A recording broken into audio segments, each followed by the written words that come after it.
Здравствуйте, друзья! Сегодня у нас встреча с Бханте Метта, чему мы очень рады. Наши вопросы. Первый. Как предотвратить привыкание ума к медитации? Ум привыкает к анапане, и у него есть ожидание, что вот сейчас 10 минут ум отвлекается, а потом успокаивается и так далее и тому подобное. Как предотвратить это? Может быть, есть какие-то техники? По-моему, Бханте упоминал, что есть такие техники медитации, которые позволяют из медитации анапаны перейти в випассану. Можно ли, пожалуйста, рассказать про такую технику, если она есть? Okay, so we were just discussing questions. So the first question is about Uh-huh. anapanasati. Um, so how to say it better? Mm, what should we do? Okay, I'll translate a little bit different. So sometimes our mind kind of get used to meditation, like get used in a bad sense. So it's like Uh-huh. we meditate again and again and get used to it and don't feel it that deep or something. So the question is like, Uh-huh. what to do that mind don't get used too much to meditation? Because sometimes Mhm. we get used to do anapanasati and we have like expectation that, for example, we do it 10 minutes and first 10 minutes we have distractions and then next 10 minutes, after 10 minutes it gets better and then this and that. So what could we do against it? Uh-huh. Okay. So please tell everybody goes through these stages, and sometimes it's like a how to say hot tea or coffee getting stale, no? And then the flavor and everything, like it's like no. And even if you try to heat it up, it doesn't seem the same, no? And yeah, these are phrases that people go through, but there are some reasons also for that. Okay. Okay. Банда говорит, что у всех бывают такие состояния, да, как бывает, не знаю, кофе, кофе остыл и уже невкусный, да, или мы едим одно и то же, и нам надоедает. То есть это у всех бывает, но у этого есть причины. Окей? Okay. So one is when you practice for a long time, and then sometimes your virya, effort, these things reduce.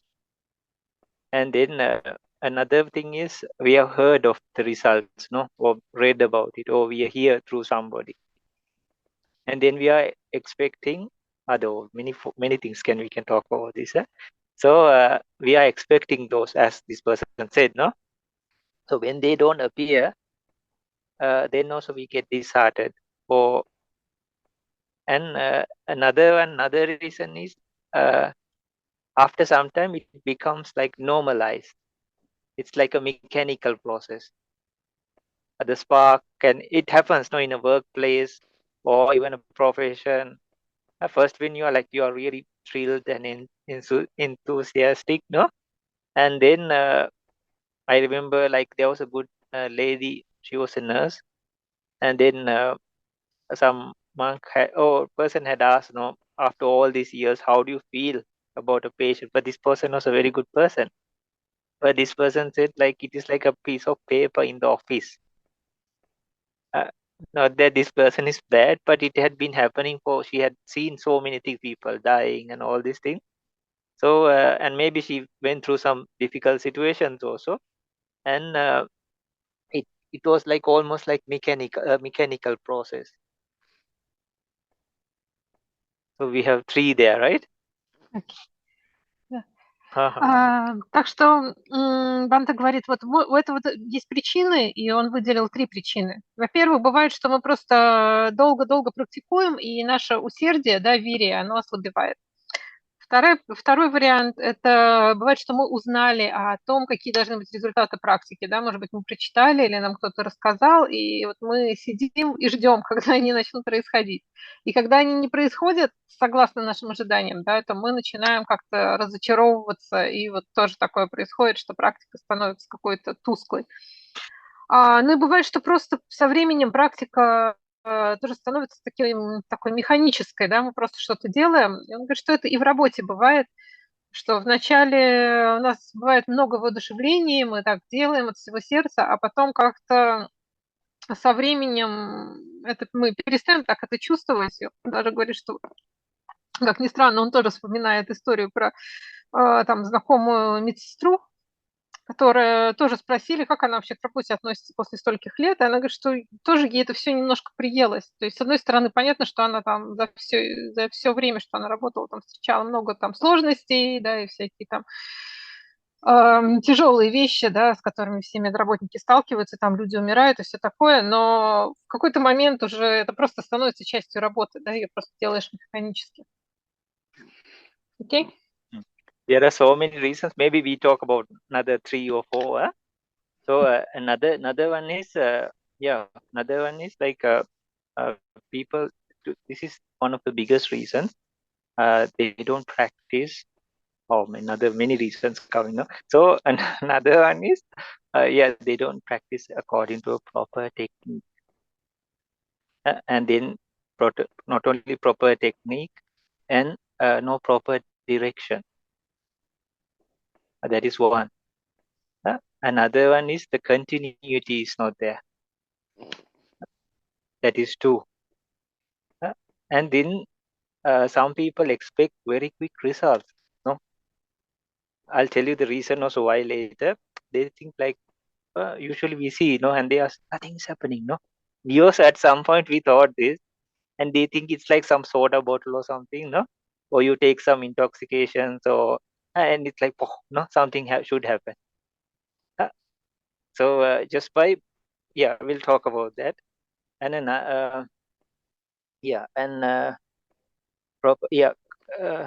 these kind of things are some of the reasons.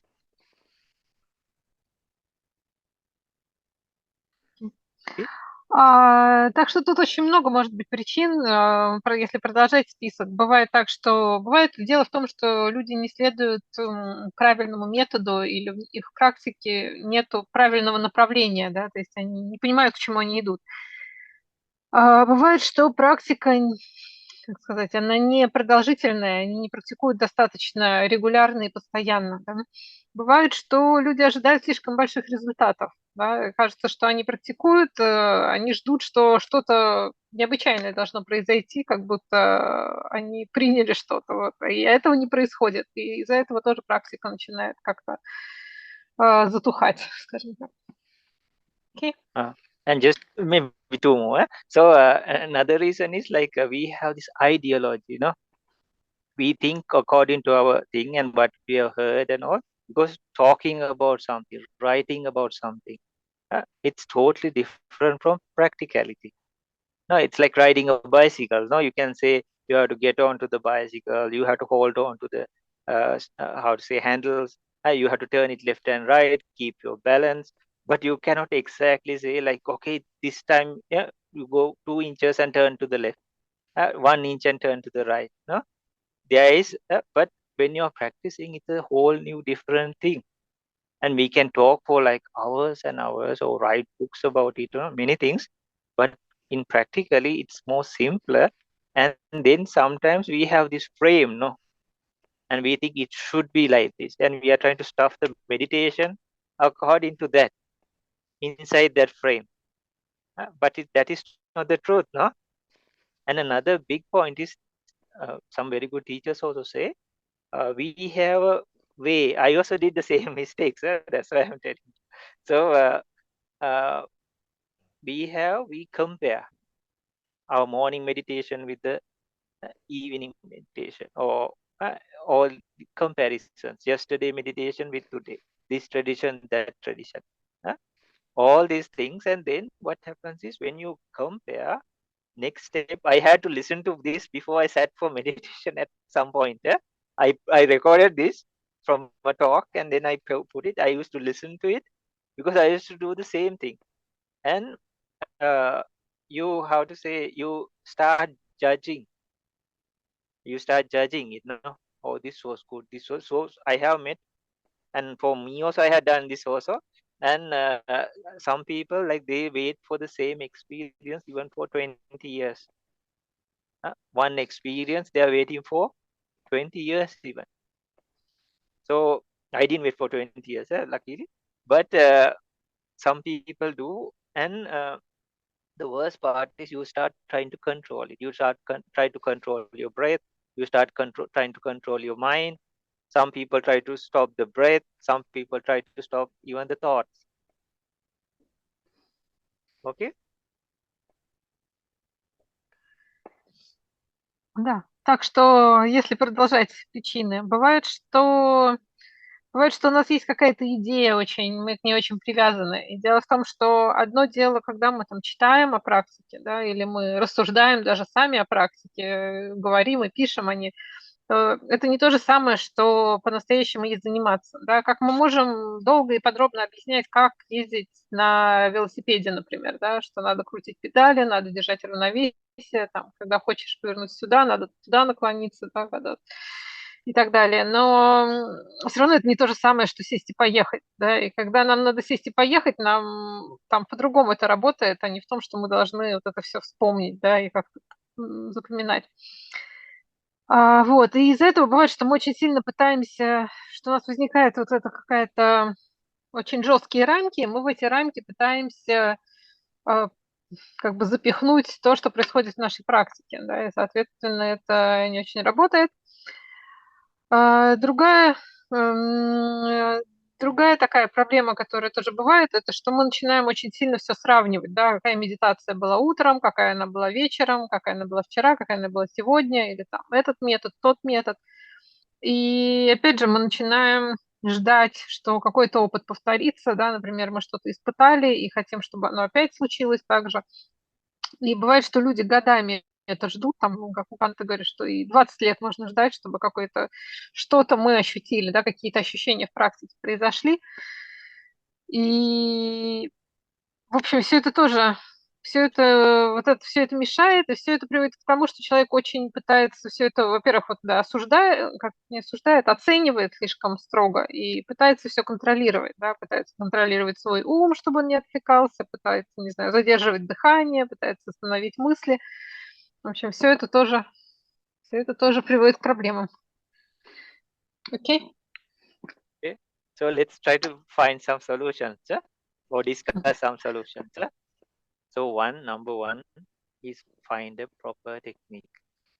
Proper technique. People say this and that, but please, for us also the same problem was there. So even some places, like, they said it was jhana, they said it was magapala, and some people even gave me also a certificate at one point.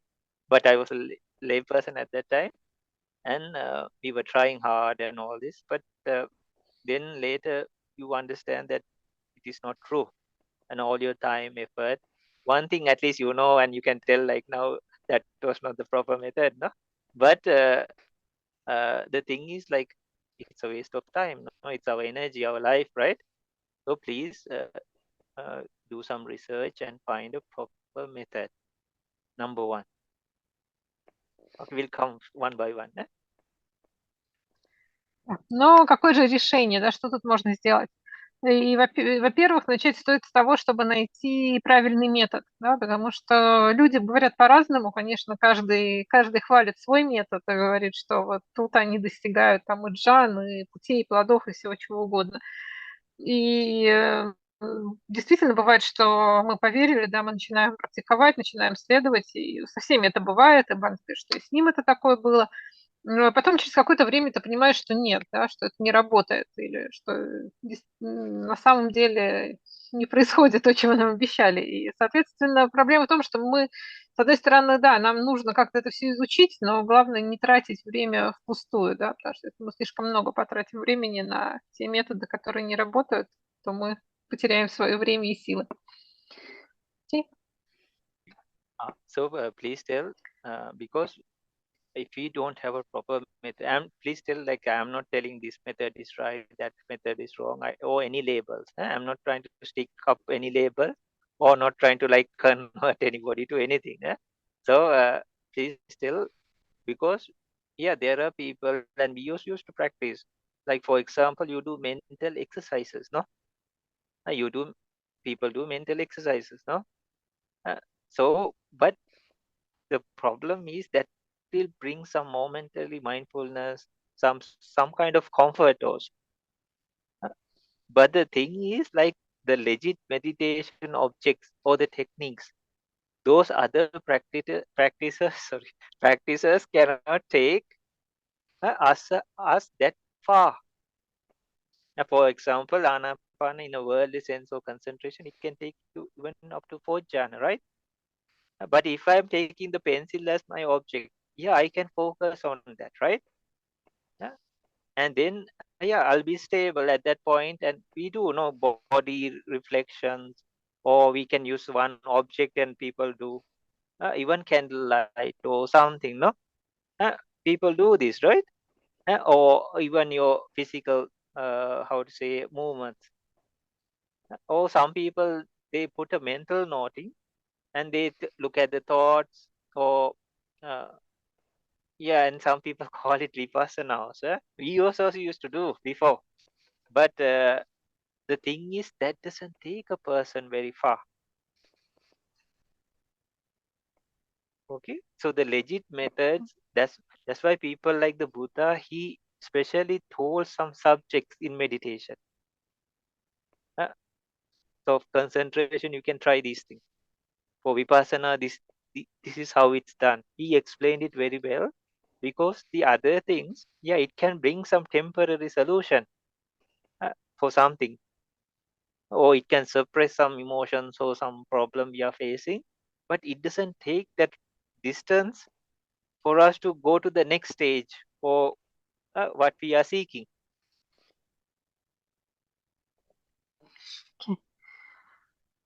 Да, потому что действительно очень важно, чтобы мы следовали правильному методу, потому что методов очень много. Опять же, Бханте не пытается кого-то обвинять, да, или какие-то ярлыки вешать, что надо так практиковать, а так не надо.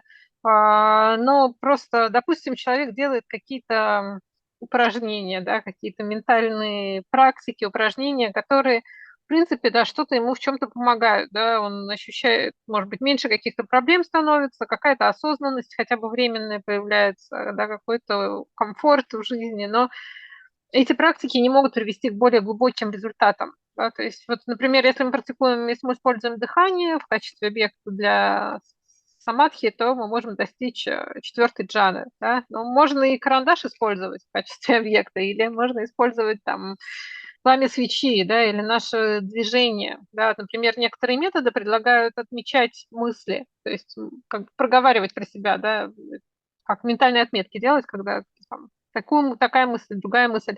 И это даже называют випассаной, но это не может привести к действительно глубоким достижениям. Поэтому стоит выбирать метод, которому действительно учил Будда, и Будда все это очень подробно объяснил. То есть мы можем это все изучить. И опять же, не то, что другие методы, они прям-таки вообще бесполезны, они приносят какие-то временные облегчения и в чем-то нам могут помочь, но просто они не приведут к окончательному освобождению. Окей? Okay, so please tell, if you practice in a proper way. Okay, let's start from a simple way. Start enjoying your practice. Start enjoying your practice, because each practice is a brand new sitting. Each moment, each sitting, if you start to compare it and then see, oh, I have been practicing for so long, this has nothing is happening, even maybe this is wrong. Now all these problems occur. For example, I'm just telling, if you are tired, sometimes we just sit on a bench or a chair, no, and we say, okay, I can eat it, I'll just sit for a short time. Some people watch TV, no, though they show all these kind of things in the TV, they for relaxation they watch TV, right? Sitting on a chair, they watch TV, no? So sometimes in the TV we don't see, all the good things and all, accidents and all these things, no? And some drama so dramatic and sad, no? But they are not true even sometimes. So, but why can we not stay with a kusala object or a wholesome object? It should be more peaceful, no? More easy. If person can just sit on a chair and be, like comfortable or relax. Why don't we use a kusala object which is like free from the defilements, at least for that time period? Why can we not sit in peace or happiness or at least some comfort? Just if you can sit on a chair, say, oh, wait, I'll just relax for some time, no? Give me a break, no? And we actually do, right? Even if you're walking for a short, we even sit on a rock, right? It's possible, no? So then why can we not sit with a meditation object, a kusala object, a wholesome object, free from lobha, dosa, moha, no? Greed, hate, anger, delusion. At least for that time, why can we not sit in with like some comfort or relaxation or some happiness? Okay, this seems the most simplest way, because for me also I understood, like when you're happy and confident, that takes you a long distance. But even if you're doing it right, and if you have all these negatives and you're like target oriented and all these things, then it doesn't happen. You get frustrated, you get burnt out, no? Very easily, because it's like another one of your jobs or something, no? Like an exam, no? Like see, when nothing is happening, no? Then there's no difference between the rat race we are doing in the other times and this source, because we are using the same thing, no? Here also. Because meditation in our life, though we see it as two different, it's the same. Okay. Да, так что если мы выбрали правильный метод, то дальше что мы можем сделать? Это начать больше наслаждаться своей практикой, да, как-то больше любить ее, так сказать, потому что бывает, что то есть мы должны так воспринимать, что каждая наша сессия практики или вообще каждый момент нашей практики – это что-то новое, потому что бывает, что мы сидим снова и снова, и кажется, что ничего не получается, все одно и то же, и в общем, нас это как-то все утомляет в итоге. Но мы можем попробовать просто сесть и отдохнуть, расслабиться, да, как обычно мы садимся, пусть даже там садимся на стул, на диван, и, не знаю, включаем, смотрим телевизор, например. И мы смотрим там разные вещи, иногда даже не только что-то приятное показывают по телевизору, может, какие-то там, каких-то происшествиях рассказывают, или мы какую-то драму смотрим, которая нас заставляет переживать слишком сильно, или что-то вообще, что на самом какие-то нереальные абсолютно вещи. Так вот, мы можем с таким же, как бы так же относиться к тому, что мы можем сесть и попробовать понаблюдать какой-то благой объект, да, что-то благое, что-то, что связано с кусала явлениями, да, то есть что не связано с жадностью, злостью и неведением, да, с лобхой, досой и мохой. Поэтому мы тоже можем просто сесть, отдохнуть и попробовать что-то понаблюдать, и, возможно, тогда у нас будет мы будем чувствовать себя более расслабленными, более счастливыми. Это придаст, потому что если мы сможем ощутить счастье и уверенность, да, счастье и уверенность в том, что мы делаем, это может привести нас к каким-то далеким, глубоким результатам, да, может привести большую пользу. Потому что если мы устали, да, если мы как-то раздражены, нам все не нравится, то, конечно, мы только разочаровываемся в практике, нам все это надоедает, нам не хочется продолжать. В общем, это мы и так испытываем там и в работе, или если практика тоже становится, как мы к ней относимся, как к работе или к каким-то экзаменам, конечно, нас это только утомляет. И вот тут такой же подход на самом деле. Окей? And another way is like, for example, if even our favorite food, if you have for like breakfast, lunch, and dinner, right, after some time it will get boring, no? then you want to try something else, no, add a little bit more salt or some spices, or no, change something, change the ingredients, no, or cook it differently. Even the same thing, but you want, no, that's why they have so many recipes and a lot of things, no. So usually our pattern is we with something, even if it's the best thing, after some time we get bored with it. It becomes normal. Uh, So then even after that we can get so bored, even we dislike it even after some time. So if a person, because there are, for example, there are 40 meditation objects, no, told by the Buddha. So actually only a Buddha can say, okay, this is suitable for you. Even when most venerable Sariputta could not do this, other people or as spiritual friends we can suggest and share our experience and all. But most venerable Sariputta Arahanta was like, with wisdom, he was like second to Buddha only, no? But he also could not say exactly like this is the meditation for you. But people like Buddhas, they can, because they see your past, they see your karma, they see your defilements, they see your parami, and they know exactly when you will be enlightened. So they say, okay, this is the meditation for you. So there are 40 meditation objects. So no, everybody has the freedom to try out any meditation. And it's good to try out because it's a learning experience also. For when we went to Myanmar, like uh, just we were like so happy, and like we were practicing all kinds of things. So because it was like a festival, no, like everything was there, and so you just want to. So I just said, no, whatever I had been practicing, I just leave aside. I want to go from like zero, and uh, I wanted to just go through all, no, like so that brings variety, that brings like new sense of life or learning. So people can do, but keep some mainstream meditation also going.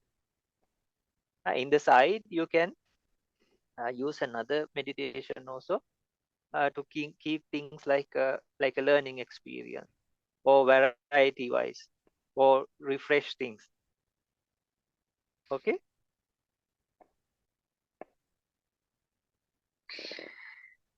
С другой стороны, еще такой может быть подход, что так же, как с едой, например, да, даже самое наше любимое блюдо, если мы его будем есть на завтрак, на обед и на ужин, нам оно быстро надоест, да, может быть, день-два мы продержимся, а потом оно нам даже перестанет нравиться в итоге. И, в общем, не только с едой, да, все даже самое лучшее, если мы будем это получать постоянно, снова и снова, то оно станет обычным и в итоге перестанет нам так сильно нравиться. Вот. И с медитацией тоже бывают подобные вещи. Да. Будда учил, говорил о 40 видах, 40 объектах для медитации. Да, и только сам Будда мог точно сказать, кому из людей подходит какой метод. Да, даже досточтимый Сарипутта, который был его самым выдающимся учеником в плане мудрости, да, то есть он был вторым, грубо говоря, по мудрости после Будды, даже он не мог точно сказать, что этому человеку подходит именно этот метод, да, и никакой другой.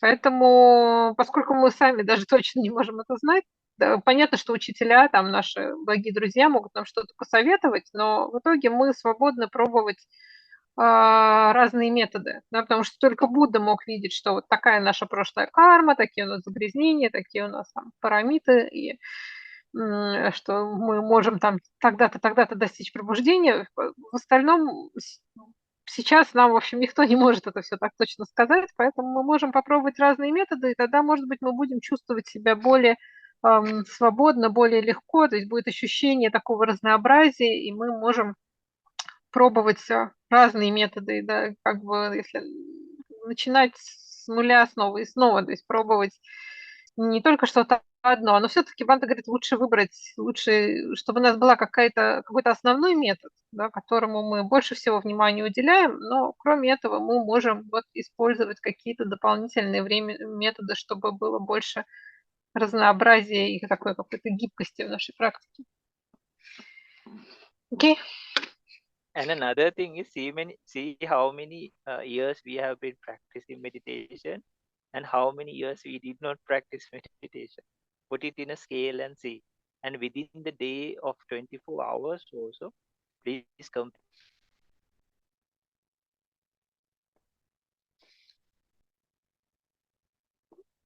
put that into like comparison, weigh it down and see, okay, like these are the years from a time we understood. And then put that into a scale and see how many years you have been meditating, no? And see how it is. Okay, if the time you meditated is more than the time you didn't meditate, okay, then you can question it, no? Then there's something there, right? Or just check on the day, 24 hours we have, right? And from 24 hours, how many hours do we meditate? And if that is like going more than half or something, or at least 1/3, then we can ask, okay, something is happening here, right? So just have that comparison also and see.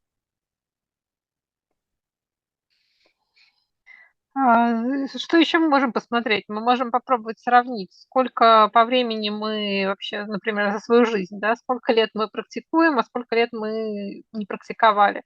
И посмотреть, чего больше, да. Если мы это сравним, и если окажется, что практикуем мы больше, то время, что мы практикуем больше, чем то время, что мы не занимались практикой, то тогда уже можно смотреть, что там действительно происходит.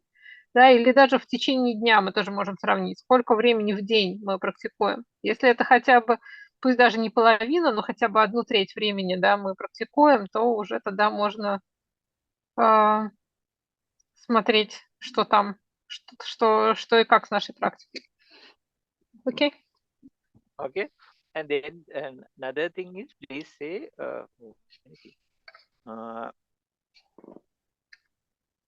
yeah, the first part is the most difficult. First part is the most difficult, but first part is the part we are like expecting the least kind of thing, or effort. But the first part, because we have built over these years the opposite. It's like we did the wrong meditation.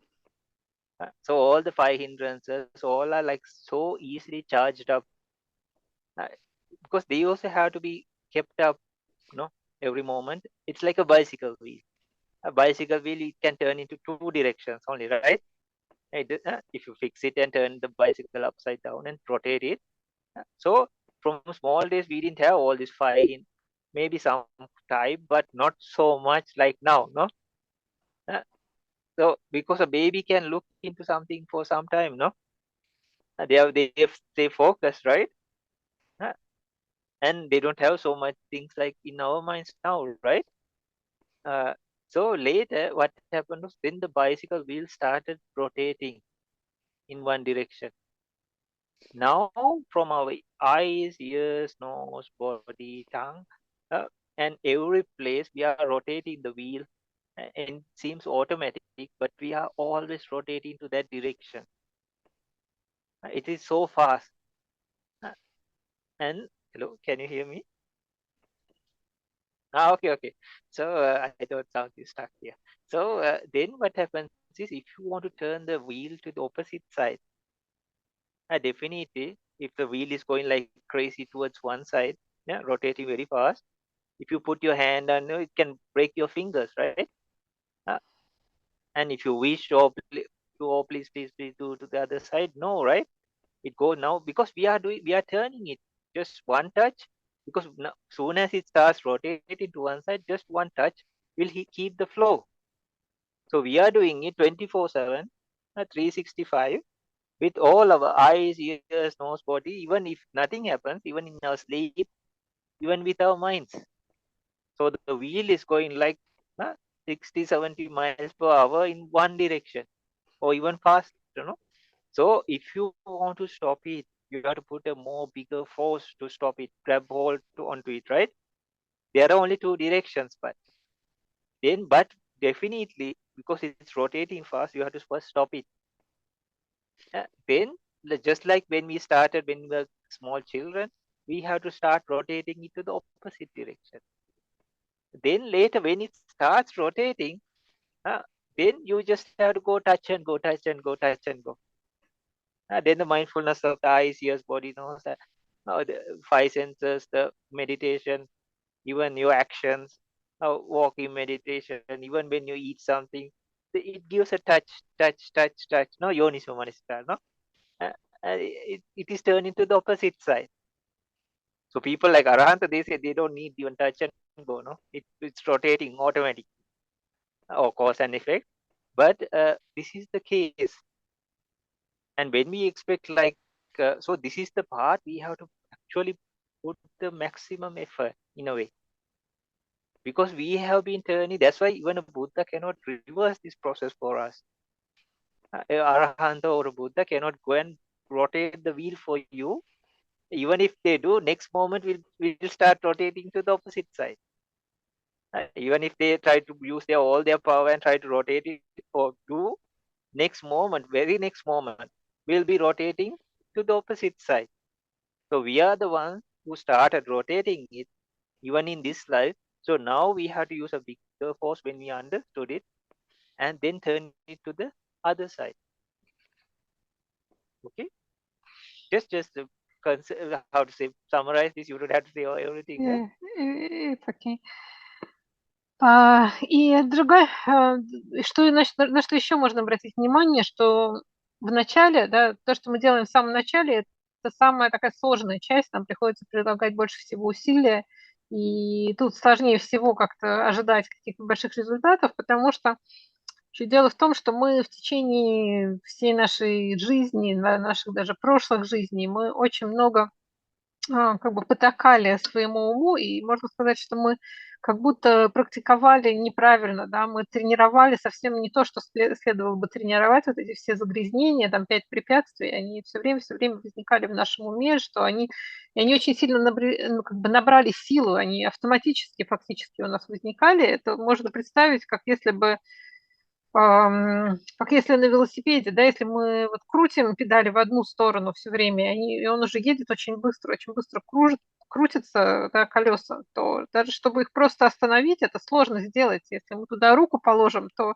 скорее всего, наша рука будет повреждена, да, и мы не можем как-то попросить и сделать так, чтобы оно само остановилось. То есть нам нужно приложить много силы, чтобы остановить это движение неправильное сначала, и потом начать как бы повернуть его обратно и раскрутить его в другую сторону. И получается, даже сейчас мы вроде практикуем, с другой стороны, там за день, да, за 24 часа очень все, что там воспринимают наши 5 органов чувств, все, что мы видим, слышим, ощущаем и так далее, все, о чем мы думаем, это часто подталкивает нас не всегда в нужном направлении, да, то есть у нас может быть и неправильное внимание, но или когда мы развиваем правильное внимание, соответственно, мы двигаемся туда, куда нам нужно.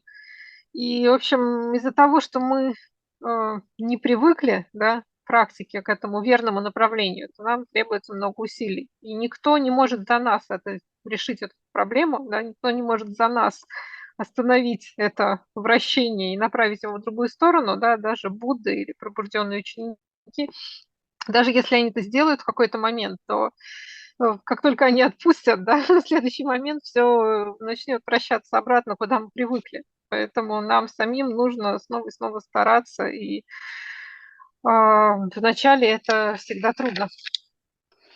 Окей? Okay. So please tell. Shall we focus on next? There are some things that are needed. We call them faculties or indriya or bala. They also should get balanced. For example, wisdom and faith. Wisdom and we'll talk these two separately. Wisdom and faith. So wisdom is like the eyes, faith are like the legs. Okay. So we need both of them, a balance of them. Some people have knowledge, but the faith or the belief, that's not a superficial belief. It is an understanding, especially through experience. Some people put the name faith. Yeah, it can be applied for different things, but it is some trust. No, we have faith in different things, right? So likewise, oh, there was one point. Never mind. Let's finish this. So yeah, some people, the problem is you need the eyes to go on a journey. You need the eyes as well as the legs, right? If you don't have the eyes, the wisdom, like what are you doing, how are you doing, is it true, all these things, if you are, it's like you don't have the eyes, but you have the legs, no, but you'll hit with trees, no, you'll fall into pits, you'll go in wrong direction, lot of things, right?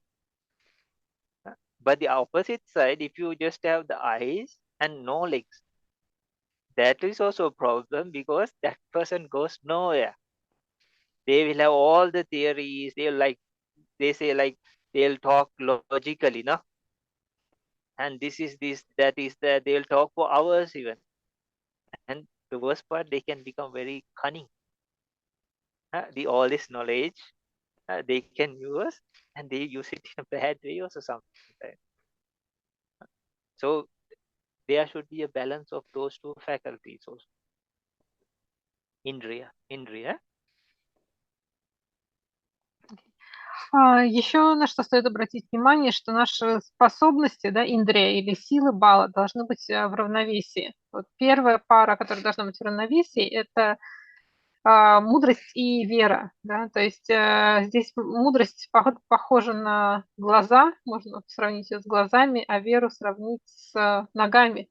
Вот, чтобы нам куда-то пойти, нам нужно и видеть дорогу, да, и ноги, чтобы, в общем-то, двигаться. Если у кого-то нет глаз, да, если кто-то не видит, то есть мудрость, она показывает нам, что делать, как делать, да, куда двигаться. Поэтому если есть только ноги, но мы не видим путь, то мы будем все время натыкаться на всякие препятствия и вообще пойдем не туда. И наоборот, если есть глаза, но нет ног, то мы тоже не можем сдвинуться с места. И вот такая проблема тоже возникает, когда люди вроде бы, может быть, много знают и могут долго об этом рассказывать, говорить об этом часами, но не практикуют, да, это тоже никуда не ведет, и есть такая опасность, что такие люди становятся как бы хитрыми, да, они начинают использовать свое знание для какой-то личной выгоды или вообще во вред другим. Okay? So then there's another thing, it's called effort and concentration. Effort and concentration. Because sometimes we put a lot of effort, but that sometimes brings mana, or sometimes judgment. I'm practicing so much, they are very lazy. No, I practice these hours. And you become very judgmental, or even ridiculing other people. So, and another thing is like, if you just put effort, there was one instance, like it's a small story, yeah. So there were some people who were going on a boat, no, and it was pitch dark, and it was said they were intoxicated also.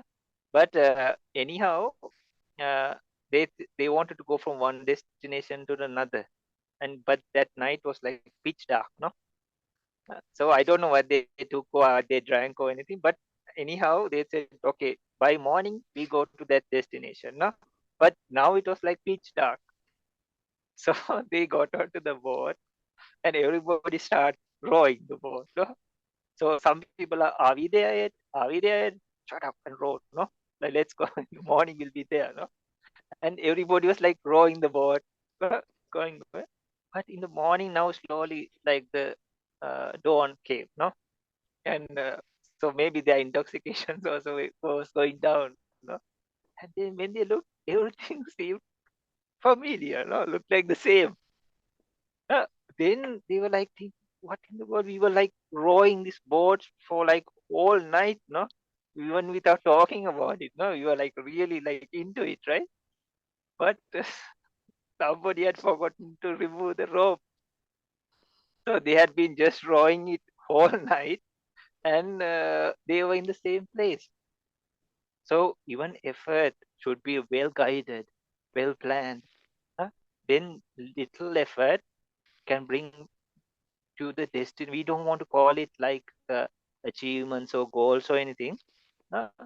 It is, but we don't have it because it will look like a normal thing, no? So it will take you to the destination.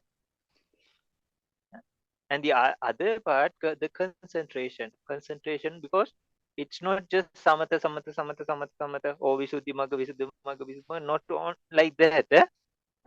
So it is like the part, because in the moment also, whatever meditation you do, there is a momentary concentration. Then there's a middle part concentration. We call upachara samadhi, kanika samadhi, upachara samadhi, and then there are deep concentration. Even that's leading to jhana.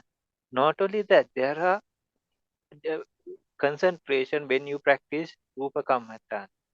There is concentration when you practice nama kammatthana, materiality and mentality.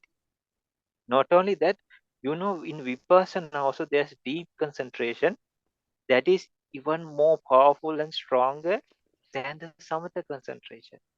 So people just talk about little things, but there is this concentration that goes, and even some like Magapala and all, sometimes it's called like Anantarika Samadhi, because it's no turning back.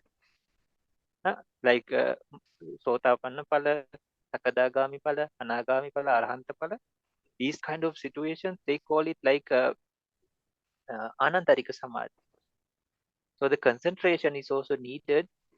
People just think, oh, it's like just focusing on staying for 1 hour or going to jhana or something close to that. No, there's a big meaning towards this word even. So that thing also, that faculty or asset also should be balanced. Okay? Ну и другая пара – это усердие, да, старание, вирья и сосредоточение самади. То есть если очень много усердия, то бывает усердие ведет к какому-то самомнению, гордыне, да, или к тому, что мы начинаем всех осуждать. Вот мы практикуем, стараемся, а все остальные ленятся, да, или мы даже начинаем смеяться и как-то унижать других, да, кто нам кажется, что хуже старается. Тут Бханте рассказывает такую историю, да, что люди решили ночью поплыть куда-то на лодке. Да. Ночью было совершенно темно, и, видимо, эти люди еще, может быть, не очень трезвые были, потому что, но они решили, что утром им надо, к утру им надо приплыть в какое-то место. Они сели в лодку, взяли весла и стали грести. Да, и поскольку темно было, они гребли всю ночь. Потом наступил рассвет, они смотрят, а места какие-то знакомые. В общем, оказывается, они в том же самом месте оказались, и оказывается, они гребли очень хорошо, старались всю ночь, но они забыли отвязать лодку, да, поэтому лодка осталась на том же месте. Вот, поэтому усердие, да, старание, оно должно быть правильно направлено, оно должно быть, как бы сказать, целесообразно, да, его нужно использовать с мудростью, так сказать. И тогда нам нужно даже не так много усердия, чтобы достичь той цели, которую мы хотим достигнуть. Да. То есть, опять же, не нужно видеть это как какую-то такую цель и достижение, то есть мы просто практикуем и приходим к этому. И с другой стороны, сосредоточение. Да. Бывает, что кажется, что вот сосредоточение – это только про самадху, да, это только все самадха и висудхимага, да, то есть это все, что, для чего это нужно. Но на самом деле, какую бы практику мы ни делали, то там есть разные уровни сосредоточения, да, вот каника самати, то есть мгновенное сосредоточение, упачара самати, то есть сосредоточение доступа, или как обычно переводят, не знаю, и апана самати, да, сосредоточение поглощенности. И кроме того, опять же, если мы доходим до рупа каматаны и нама каматаны, то там тоже должно быть свой как бы уровень, еще более глубокий уровень сосредоточения. И когда мы практикуем випассану, если мы доходим до настоящей випассаны, да, там тоже присутствует сосредоточение, оно даже более сильное, более как бы глубокое, чем сосредоточение в джане. Да. И если мы говорим про пути и плоды, то во время достижения этих состояний тоже присутствует сосредоточение, и оно называется на пали анантарика самати, то есть как бы необратимое сосредоточение, потому что оно приводит вот к путям и плодам, да, то есть оно приводит к каким-то глубоким результатам. Так что само сосредоточение, да, самади, это не только, оно не только нужно, чтобы там достичь джан или чего-то такого, оно играет важную роль, да, на всех этапах пути. Окей? Okay, there are more solutions now.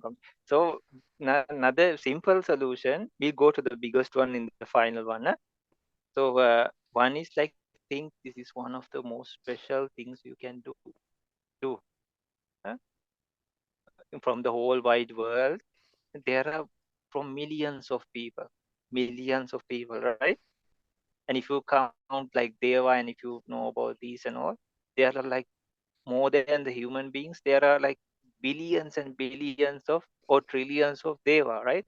And if you take the animal kingdom, there's more, but even if you narrow it down to human beings, from millions and millions of people, very few practice.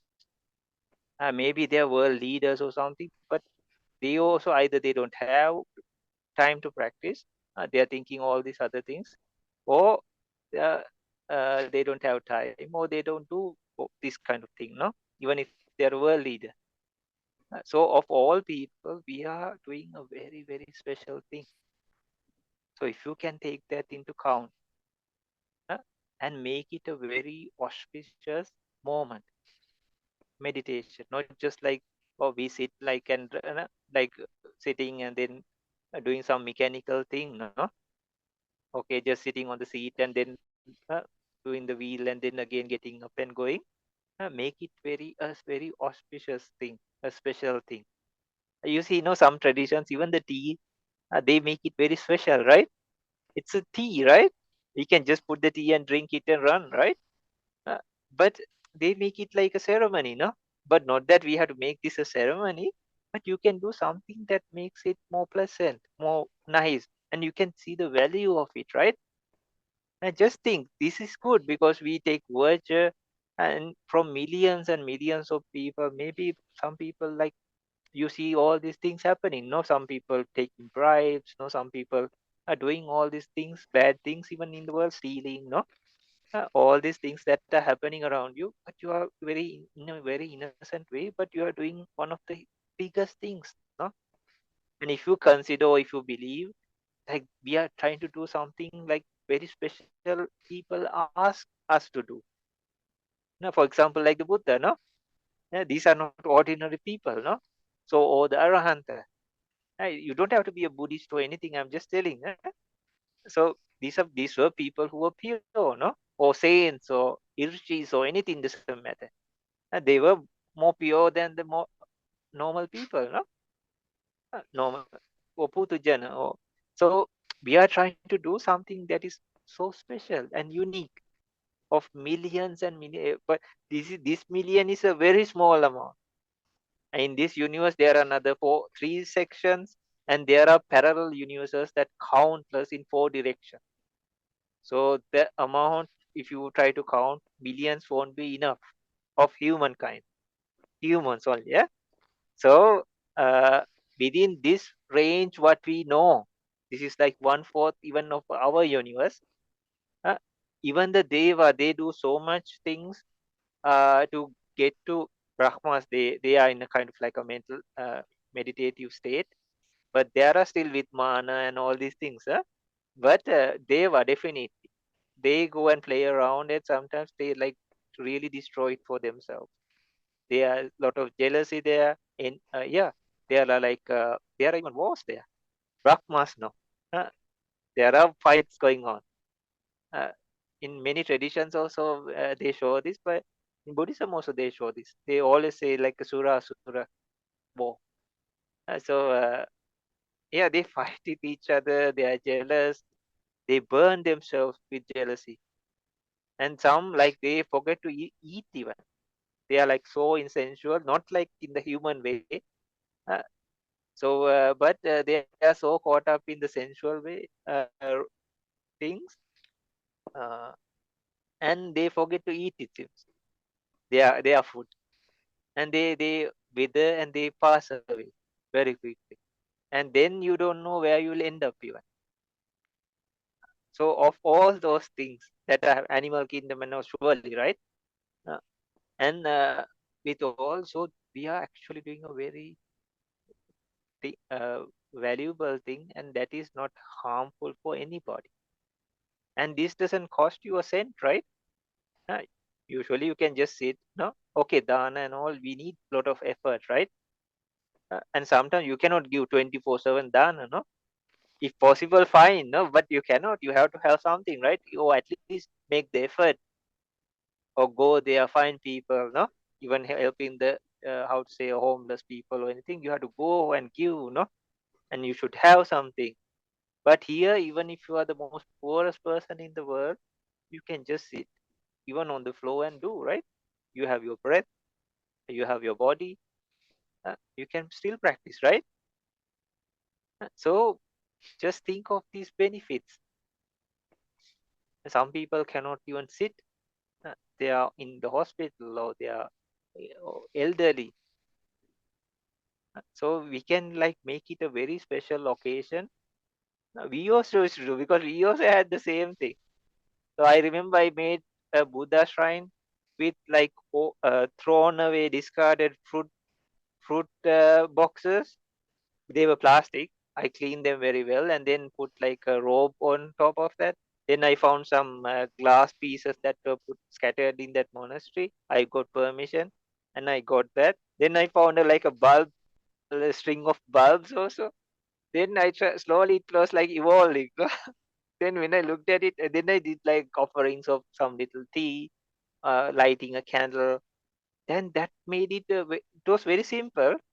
It didn't take me hours and hours, but it made that occasion very holistic, or a nice experience.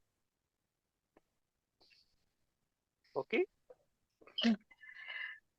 Ну и еще одно решение, и такое, мы уже подходим к концу, так что это такой тоже очень глобальный способ, который может помочь. Можем подумать о том, насколько это уникальная возможность, что мы практикуем. Потому что если мы посмотрим, сколько вообще людей в мире, да, даже из того мира, что мы знаем. То есть даже если мы не будем говорить про божеств, которых еще больше, чем людей, там, про животных и других существ, даже среди людей, то тех, кто практикует, на самом деле не так много. То есть даже там люди, например, там, которые обладают властью или что-то такое, у них обычно нет времени, им не до того и так далее. То есть если мы посмотрим, то окажется, что не так много людей, у кого, в принципе, есть такая уникальная возможность. Поэтому это такое размышление тоже может помочь нам больше ценить нашу практику, да, то, что мы делаем. Как некоторые люди, они даже там такую простую вещь, как прием чая, считают чем-то особенным и превращают это в церемонию, да, хотя мы можем просто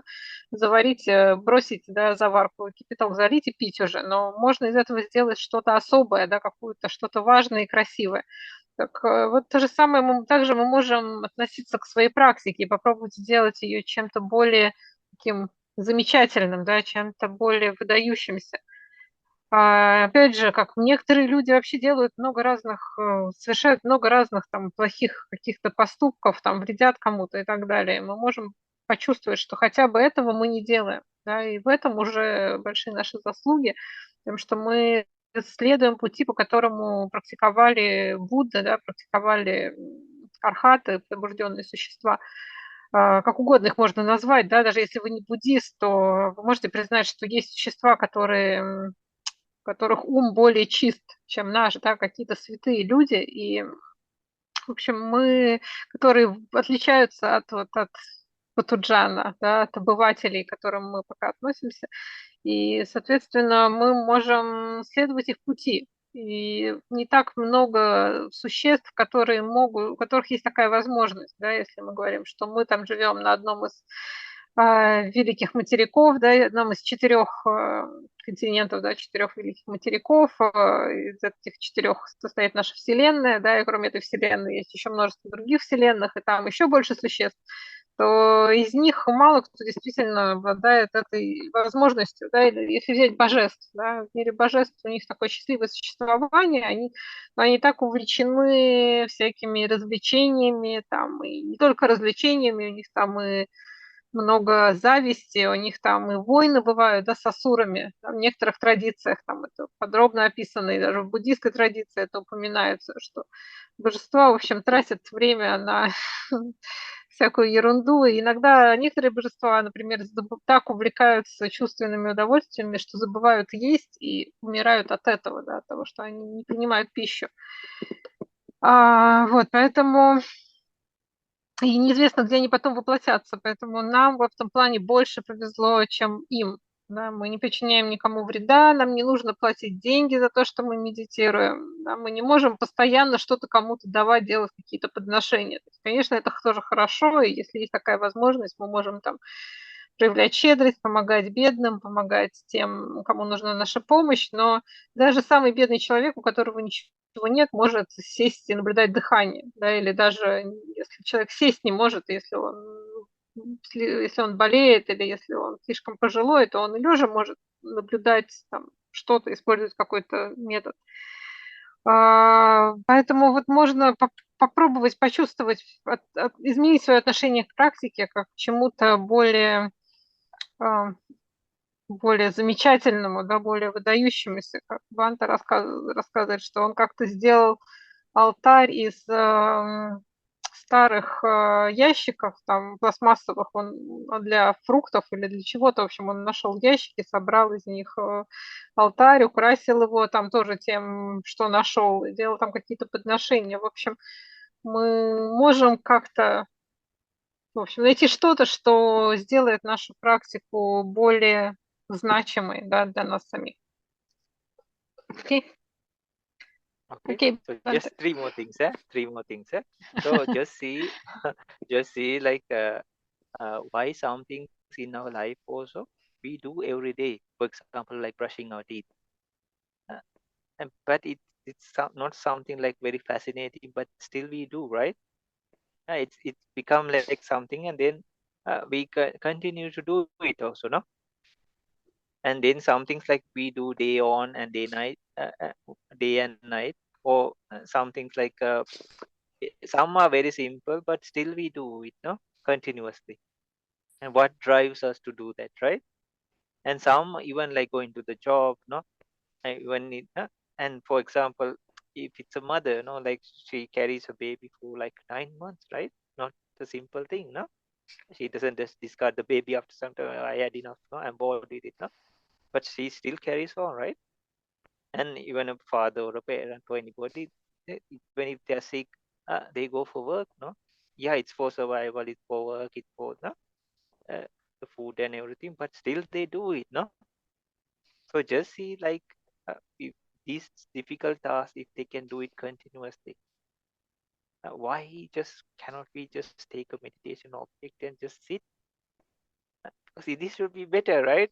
It's not like carrying a baby for 9 months. Or ourselves, no, we were in the mother's womb in one posture for almost 9 months, right? Now we are complaining, but we could not see, we could not move. Had all this difficulty. We were like this crouch. Now we are like saying, "Oh, I cannot sit for 1 hour, 30 minutes." No mind, no, all these complaints and everything. But in our life, we have done much more. And now the situation is our mind is going overdrive. That's the only problem. Wandering, it's because it's going overdrive. Because it has so much capacity and ability. Now we are trying to say, slow down, no, be with one object. But it's like, no, I want to be with all these, right? It's going like in the same way. So just reflect and see the obstacles, even studying for exams, right? Or universities, no, like at least 4 years, right? And you study for them, no, exams or school time. All these things you can see we have given it sometimes even much more time and space. Even we didn't mind how sick we were, or no, how sad or happy or anything we didn't mind, right? So actually we have done much more difficult tasks than this also. And please know this is a main thing we should know. Only the first part, it's like climbing a mountain. Then all of that next that comes is like going downhill. that also we have created the mountain of the 5 hindrances. But actually in life, we have climbed much more bigger mountains in life and overcame them also, no? In our lives, no? So many things people go through, so many trauma, troubles, problems, no? Even studies, no? Universities, jobs, parenting, or carrying a child, or being a father, or anything, no? We do, right? In a day of, within a day also, we do so many things. And some things, like, they are random, but we have to do, but yet we do, right? Like simple things, no? We don't say we brush our teeth and next week we brush our teeth again, right? Next month. Or we go on retreat and brush our teeth. We take a shower after maybe 2 or 3 days. No, right? So we do it regularly, daily, sometimes twice, no? And how can we keep that up? And if the doctor says you are sick, we do it, right? Even if the medicine is bitter. And sometimes even if the body says, we do it, no, even if we don't like it, right? And because you are sick, no, you cannot do. And if the doctor says you have to do this, okay, you have to be taken to bed rest or something, we'll do it, no? But this is just for this life. But this is something like that can end up you in enlightenment. And this is a life and death situation that is not only this life, no, like aeons of life. And this is a thing of like sansara and nibbana. So why can we not do for that, right?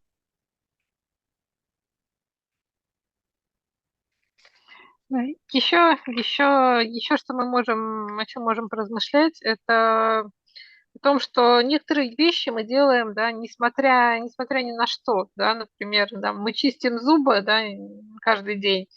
Дело не в том, что это что-то очень интересное или что-то, что нам очень нравится, но нам приходится это делать каждый день, да, и вот такие очень простые вещи, их много, да, мы там, не знаю, ходим на работу, мы не можем просто взять и перестать ходить, да, или там как мать носит в животе ребенка 9 месяцев, опять же, она не может как-то взять и перестать, да, она все время должна это делать и делать все, что от нее нужно. Или, опять же, потом родителям тоже приходится заботиться о детях, или бывает, что, не знаю, мы себя плохо чувствуем, все равно мы должны идти на работу, потому что нам это необходимо. И почему мы не можем тогда потратить время на практику, да, если мы, опять же, можно подумать о том, что мы 9 месяцев лежали, да, скрючившись, пока были еще в животе матери и в одном положении. И почему мы не можем там 40 минут или час посидеть и понаблюдать дыхание? Другой вопрос, что наш ум слишком привык все время очень быстро думать то об одном, то о другом. И теперь, когда мы пытаемся его как-то успокоить, направить на какой-то объект, нам сложно. Да? И мы можем увидеть это препятствие, что мы за все эти наши жизни, рождения и смерти создали как гору этих препятствий, да, 5 препятствий и неблагих состояний, но это только в начале очень тяжело. То есть это первая часть практики, это как подняться на эту гору, а дальше уже легче.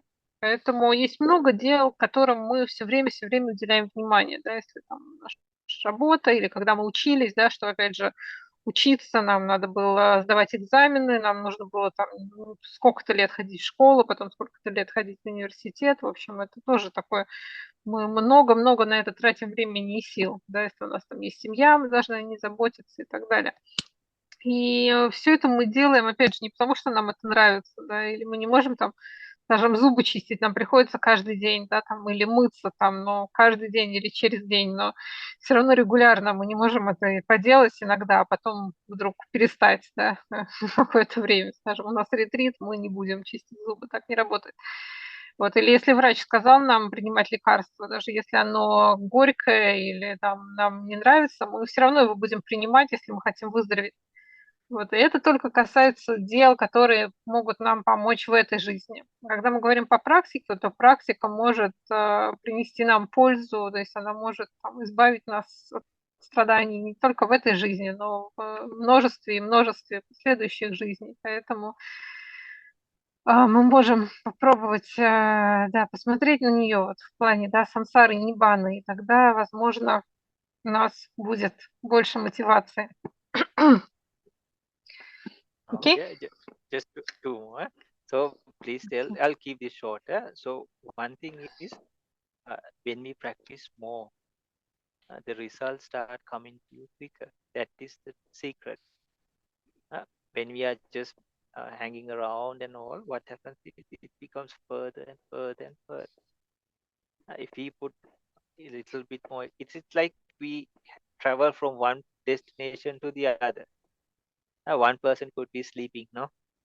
One could be going a little and then turning back and coming, or lying down, resting, no, talking, all this. Some people, one person could be crawling, one person could be walking, person could be jogging, one person could be running, right? It is not about what the speed, or that, how to say, it is the effort. It is the effort. So actually, when you are talking about it, it seems like you go from here to there, no? No, it is actually the opposite. When we do a little, then the, how to say, the destination takes a long time to reach. But what happens is, if you increase the effort, the slowly that destination starts coming towards you. And if you give like a full effort, for example, to do properly the samatha and concentration part, if a person is practicing fast, it only takes 2 years. 2 years if they are doing really fast. So within our life, how many 2 years we have already spent, right? 2 years is nothing, no? For schooling, for like, we sleep more than that, right? We really, if you count the amount of years we sleep, as a baby we sleep, as an adult we sleep nearly 5 or 6, or some people say 8 hours, right? That is 1/3 of a day. And then when we are old, surely we'll have to sleep, no? And so, so the thing is, like, when you start practice for monk course, it's the same story. And especially in the first part, it is a thing, because when you get, like, when you start happening, the Buddha has given so many examples and all. When you maximize the effort, then the destination or the initial thing we should reach, that comes to you faster. But when you go in a slow pace and all, and the worst thing is, the meditator can get bored, or like you were talking in the first place, now they see nothing happen. But if you can finish this part quickly, then the good things are to come. Like we were talking with the other friends also, this first part is like cutting off the, how to say, the rotten part of the fruit, the first part. So if you keep it, the other part of the fruit also gets rotten, no? But it is not a big thing by cutting off the rotten part, because the fruit is already there, no? The best things are there to come. So by removing that rotten part, you can reach the thing. And if you do it quickly, without like playing around with the rotten part, it stinks, no? Yeah, surely, no? And you maybe all these bad smells, and you cannot eat that even, right? So after you remove this part, yeah, you will definitely be there in the good part, which will finish with the last one, no? Okay. Окей. Да, еще два осталось, две части. Так вот, следующее – это еще дело в том, что насколько много мы практикуем, да. Если мы практикуем по чуть-чуть, да, то практикуем, то нет, то поделаем, то бросим, то и результаты приходят очень медленно, да. Как если нам надо из одного места прийти в другое. То есть кто-то просто спать ляжет, да, и понятно, он никуда не придет. Кто-то пойдет, а потом вернется, да, кто-то может там ползти, да, кто-то может идти пешком, кто-то может бежать и так далее. И от этого будет зависеть скорость, правильно? То есть пункт начальный пункт, да, и конечный пункт, они одинаковые, но скорость будет разная, смотря от того, насколько мы будем стараться. И тут то же самое, то есть чем больше у нас усердия, чем больше мы стараемся, тем быстрее случаются результаты. И если мы сможем по-настоящему постараться и достичь глубокого сосредоточения, то благодаря самадхи мы можем там скажем, если быстро практиковать со всей силы, то изо всех сил, то за пару лет мы можем достичь результатов, да. Но если подумать, что пару лет это вообще не так много, мы сколько времени мы уже потратили на учебу, да, сколько времени мы спали, да, если мы посчитаем, сколько времени мы спали за всю свою жизнь, да, в целом мы где-то треть дня проводим во сне, да, соответственно, мы уже, сколько бы нам ни было лет, мы уже много лет просто проспали, да. Когда мы были детьми, мы больше спали даже, чем сейчас. Вот, поэтому если у нас будет как бы максимальное, да, усердие, на которое мы способны, то и результаты будут быстрее. Вот. А если мы скучаем, если нам кажется, что ничего не происходит в практике, то, соответственно, и результаты происходят медленнее. И вот эта первая часть практики, да, она такая самая сложная, и тут такое сравнение можно привести, это как будто мы отрезаем гнилую часть плода, да, гнилую часть фрукта какого-то.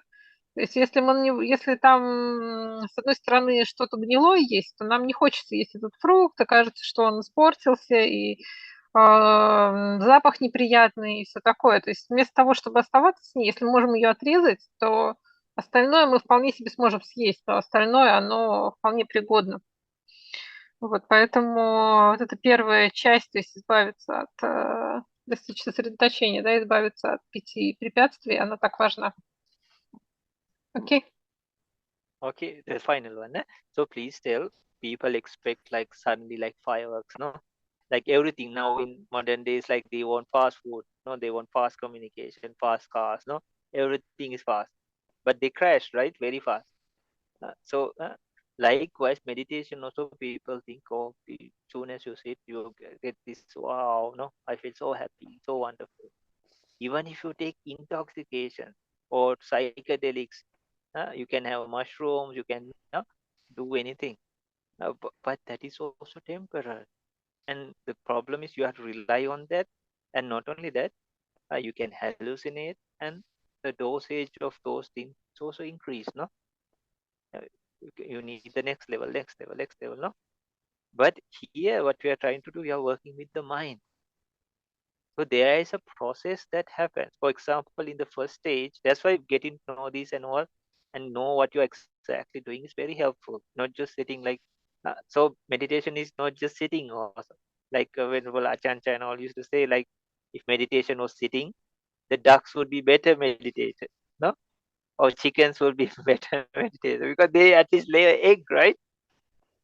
They hatch an egg, no, and give life, no? So but it's not that, right? So and then yeah, so and it's not like trying to achieve something to get something. He said like if you want to see lights, my torch has lights, right? So that is also not the thing. You don't need, no, you don't have to do all these things and just look at the torch, no? That is also not the thing. So there is a sequence that happens. If you know the negatives, then you can know the positive. That's why later these things get very clear when you're practicing, like for example, the mentality meditation. Then you know what exactly that happened also. And even what happens is, okay, the bad guys can come in any way. We have heard there are like 5 bad guys, no? We call it the 5 hindrances. And there are 5 good guys. We call it the 5 jhanic practice. Just the name, because this is the name that were given to them. And these are the opposite of the 5 hindrances. But the problem is, 5 hindrances, if one comes, the others can come from any direction. But the good guys, they come accordingly. They come to an order. So what happens is, for example, if you take anapana, first one is vitaka, the initial thought, no, process. So you bring it back to the object. So this is the first good person. So it stops like how to say the sloth and torpor. There is a process that happens. Oh, tomorrow, today, I feel bad, I cannot, lazy, or no, too cold, too hot, no, many excuses, no, all these things. Even if you are trying to sit, the lethargic, you feel like the mind is not 100%. You are practicing, you are trying, but it's still murky and not clear. So then what happens if the first one comes, if you bring again and again to the object, then you can stay with the object. That's what happens every moment also. Then the second good person comes. We call it vichara. If the first person comes only, the second person comes. There can be there. The second person cannot jump. That's why we say, oh, my mind is wandering. No, because the first person should be there. We have to bring it to the object. Then only it can stay with the object. No? Some people say, oh, nothing, so my mind is so wandering. Why? You are not bringing it to the object, no? So if these two are there, what happens is the third person comes. Oh, okay. The second person is the opposite of doubt. Am I doing it right? Is this wrong? Is this technique right? Oh, this person said this book said that. All this, like, it's like a mix, no? So, but okay, I can stay. I can stay for at least 1 second, 5 seconds, 10 seconds. So the confidence comes. It's the opposite of doubt, vichikicha. The third person is like, if these two are there, the third person comes. That is, we call rapture, PT. That is the one, still no happiness like people are expecting. Still no, the people are expecting, okay, I'll come to that. But without these three, they are expecting, okay. So when the PT comes, you feel a boost of energy, and most of all, the meditation object is so pleasant, like you're one of your best friends. You want it to stay. Now it is the opposite of anger, vyapada. This is one of the, because we are fighting the meditation object. We don't want to stay, no, it's so difficult, I have pain here, there, no. How long should I more practice, no? He's just telling us to practice, but how can we do, no? We have jobs to do, we have children to feed, no? All these things. You can even scold the teacher, no? I also have done that before. So, like sitting, and when he starts something, oh, come on, no?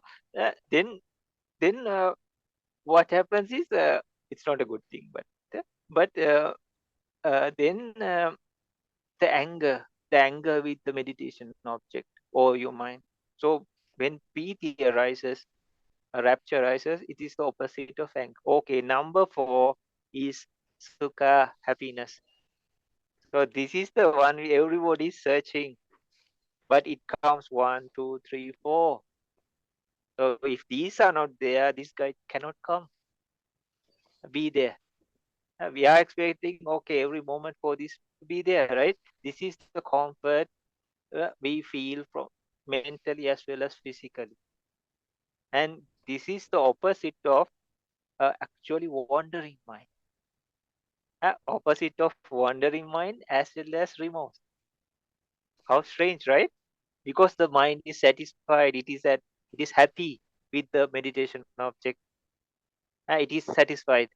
It doesn't want so many things to go around. So then only you get happiness. So, but if these three are not there, the fourth one doesn't have no chance to be there.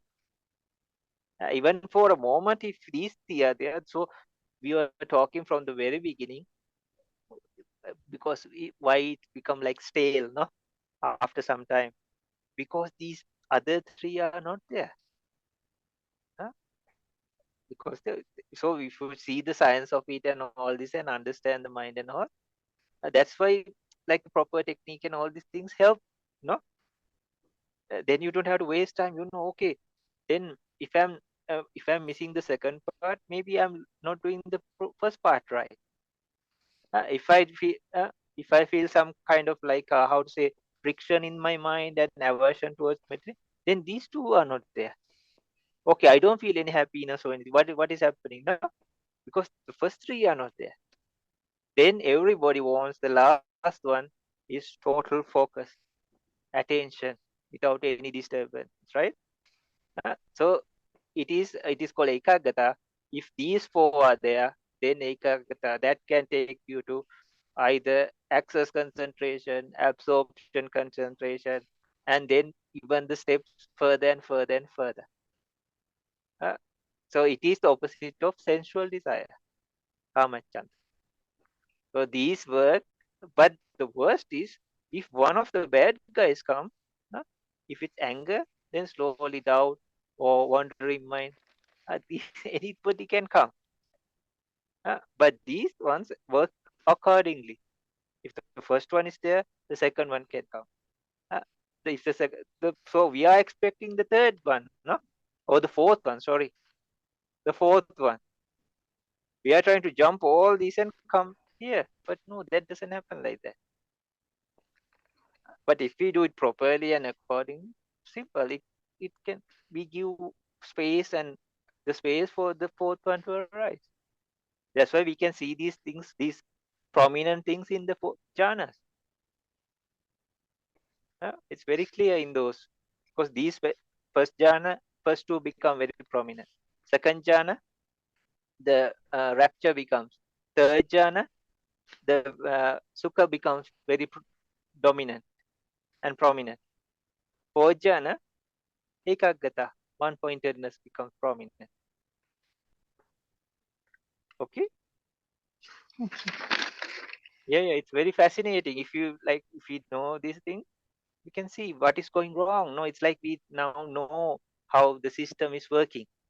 Then we don't have to get bored or anything. We can fix the problem. Ну и последнее, что тут можно сделать, да, мы все сейчас привыкли очень быстро все получать, да, у нас фастфуд, мы общаемся, там очень быстро можем передавать сообщения, информацию, и вот в практике мы тоже ожидаем быстрых результатов, но если мы посмотрим, что даже если то, что мы могли бы испытать, если бы мы приняли какие-то опьяняющие вещества или что-то такое, то все равно результаты эти временные, и проблема в том, что это вызывает привыкание, вызывает зависимость, и нам все больше и больше нужно этих веществ, и они перестают действовать в итоге. Поэтому и в практике нам нужно понимать, что мы делаем, да, нам нужно, почему вот мы начали с правильного метода. Мы не можем просто так сидеть, да, как если бы дело было в том, что просто сидеть, то куры там или утки, и вообще птицы, они бы намного лучше, чем мы могли бы практиковать, потому что они яйца высиживают, да, и сидят там по много дней, да, или там даже чуть ли не месяц. Так вот, мы же не просто так сидим, да, или если мы хотим, не знаю, испытать, да, если мы хотим увидеть свет, например, можно просто на лампочку посмотреть, она тоже светится, например. Поэтому тут мы можем, то есть по-настоящему мы можем это понять, если мы дойдем до намакаматаны, но и, в принципе, мы можем попробовать изучить, как это все устроено, как это все работает. Да? Помните, Бан тоже несколько раз говорил, вот у нас есть 5 препятствий, это такие 5 плохих, 5 вредителей, да, у нас есть 5 хороших качеств, да, это 5 факторов джаны.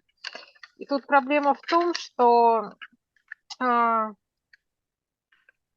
фактор джаны, да, или что 5 препятствий, да, 5 препятствий. Если одно из препятствий возникает, то и остальные могут возникнуть, любой из них может возникнуть, да, если одно из них возникло. А с 5 факторами джаны они возникают по порядку. То есть сначала должно быть первый фактор – это витакка, то есть как размышление, то есть ум должен быть направлен на объект, он должен не уходить от объекта. И эта витака, она противоположна препятствию тинамида, то есть апатии и сонливости. И, то есть обычно мы, когда начинаем практиковать, нам лень, да, или мы как-то сидим, но чувствуем, что ум отвлекается, мы как будто засыпаем, то нам, может быть, нам слишком жарко, слишком холодно, даже если мы пытаемся медитировать, то все равно как будто мы недостаточно ясно видим, да, недостаточно присутствуем. Вот это все тинамида. И если мы направляем ум на объект снова и снова, то витака становится сильнее и помогает его преодолеть. Так вот, если есть первый фактор джаны, то тогда может развиться второй, то есть вичара, то есть ум первый – это мы направляем ум на объект, второй – ум остается с объектом. Вичара противоположно вичикиче или сомнению. Да, то есть мы сомневаемся, да, правильно ли я медитирую, какой метод выбрать, то ли это делать. В общем, вот это все сомнения, и мы их можем преодолеть с помощью вичары, да, с помощью второго фактора. И тогда, когда нет сомнения, ум меньше отвлекается, но чтобы этого достичь, опять же, мы опираемся на первый, на витаку. Так вот, если есть первый и второй, то тогда может возникнуть третий фактор, то есть пити или восторг. Восторг заключается в том, что у нас очень много энергии, уму начинает как бы нравиться объект медитации, да, ум как бы хочет оставаться с объектом медитации. Таким образом, пити, восторг, он противоположен неприязни, да, или жестокости, бьяпаде, то есть второму препятствию. И смотрите, уже третий фактор джаны, и здесь все еще мы не испытываем счастья, да, которого мы все ждем. Мы все сидим и ждем, когда же мы начнем испытывать счастье в практике. Но счастье – это только сукха, да, это четвертый фактор, и он опирается на первые три. И поэтому вот когда у нас есть такая система, мы опять же можем посмотреть и подумать, что если мы счастье не испытываем, значит, наверное, нет еще там первого, второго или третьего и так далее. И сукха, счастье, оно противоположно отвлечению, то есть удача куча, то есть, к сожалению, беспокойство, посторонним мыслям, потому что счастье – это как раз когда наше тело и ум хорошо себя чувствуют, и, соответственно, мы можем оставаться в практике, да, мы, как бы, ум наш удовлетворен тем, что мы практикуем, и он не хочет отвлекаться на что-то еще. Поэтому так важно выбрать правильный метод и практиковать вот в соответствии с этими всеми объяснениями, и тогда мы можем просто посмотреть на свою практику и подумать, да, если нет второго фактора, ну, значит, надо первый как бы укрепить, да, когда есть первый и второй, то, опять же, тогда мы можем ожидать, что будет третий и так далее. То есть тут всегда есть эта последовательность, ну и четвертый фактор, когда он развит, это все приводит к тому, что появляется пятый, то есть экагата, однонаправленность ума. И вот как раз этот фактор может привести к тому, что мы можем достичь вачара самадхи, да, апана самадхи, то есть глубокого сосредоточения. И однонаправленность экагата, она противоположна желанию удовольствия, первому препятствию, то есть камачанда. Вот, то есть здесь есть вот эта система, и вот из-за этого отличия как раз мы часто это забываем. То есть препятствия, они, может любой из них возникнуть, и вместе с ним все остальные тоже приходят. А с факторами джаны, то есть с теми качествами, которые мы развиваем, да, которые нам помогают, они возникают именно в такой последовательности, и нам нужно ее учитывать. Ну и чем больше мы практикуем, тем яснее мы начинаем это видеть. И вот в джанах эти факторы проявляются, то есть в первой джане заметны первые два витака вичара, да, во второй джане так вичара, что у нас там пити, да, то есть восторг, в третьей джане сукха, и в четвертой джане какагата, однонаправленность. Вот, и если мы это можем увидеть, да, заметить, то становится очень интересно и удивительно, и мы можем мы можем сами увидеть, да, в чем проблема и как ее решить. Окей? Okay. Okay. Okay.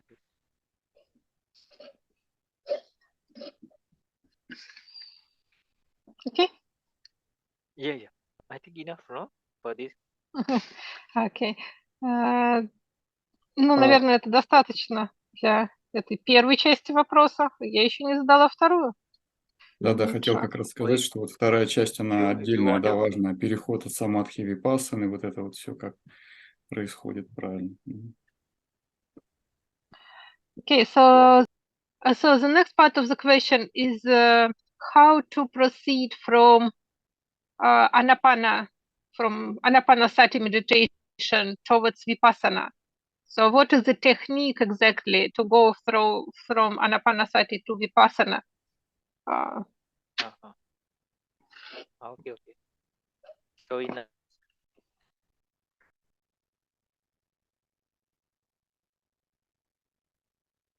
groups of four, 4 according to the 4 Satipatthana in Anapanasati Sutta. So the way we practice and our teachers taught us was first use Anapana, but actually according to the Anapanasati Sutta, and they also say this, these go parallel or like aligned, actually not parallel, like aligned with the Sutta. So they are like the 4 Satipatthana. There are groups of four each in the each categories. So 16 divided into 4 groups.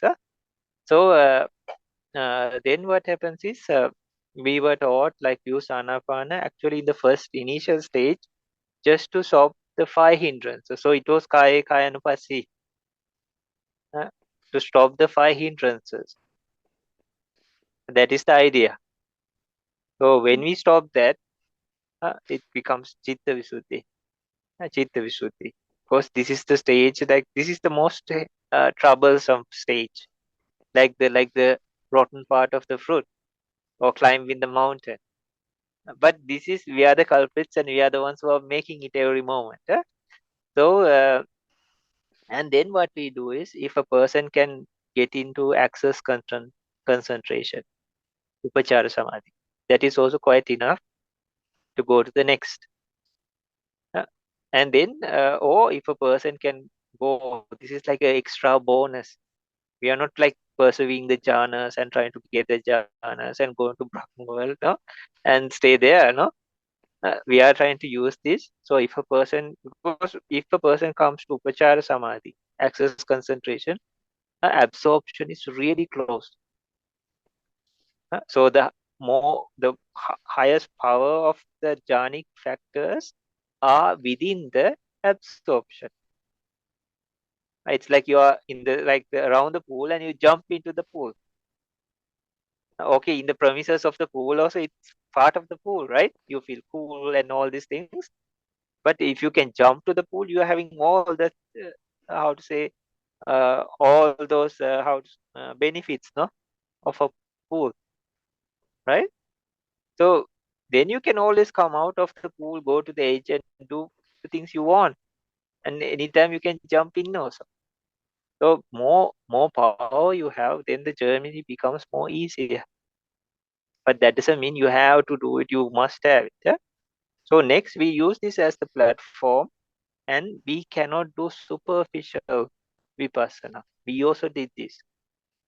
I can say I am doing vipassana, right? But what if I'm doing superficial? I'll be fighting shadows, no?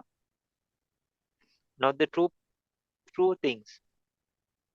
So I remember a person like he was kind of like arguing also. We also thought the same before. So he was telling like if he was sweeping and he saw like somebody of the opposite gender going, and he felt this lust, like sensual or any thoughts, no? And he said like if I could see these, like okay, these are like because in the suttas also it says this, right? And if he can stop it there, he asked like, isn't that good? Isn't that not vipassana? And I not only that, I see it as anicca, dukkha, anatta, he said. Some said, some, not he. Yeah? He didn't say that exactly, but in other instances, yeah. But no, he can feel that, but maybe the another person doesn't feel for that exact person, right? Their preference could be different, no? Even the opposite gender or something, but the preference can be different, right? It doesn't mean everybody has to have the same. So what we are trying to focus is there is a common ground for anybody. The humans, the devas, the brahmas, animal kingdom, everything. This is called ultimate reality. So even if you're born in a deva or a brahman expert, it doesn't matter. Okay, if you are lust, then it is lust. If you are angry, you are angry. If it's moha, it's moha. Not different things for different people. Then there will be millions of mohas types, no? Millions of loba types, millions of so many preferences, right? And for different objects, and for some, like what other people say it's lobha or dosa, they wouldn't even know what it is. That cannot be, right? There should be some common thing. So that's why these are called concepts. The outward things are called sammuti, concept. So that is not enough.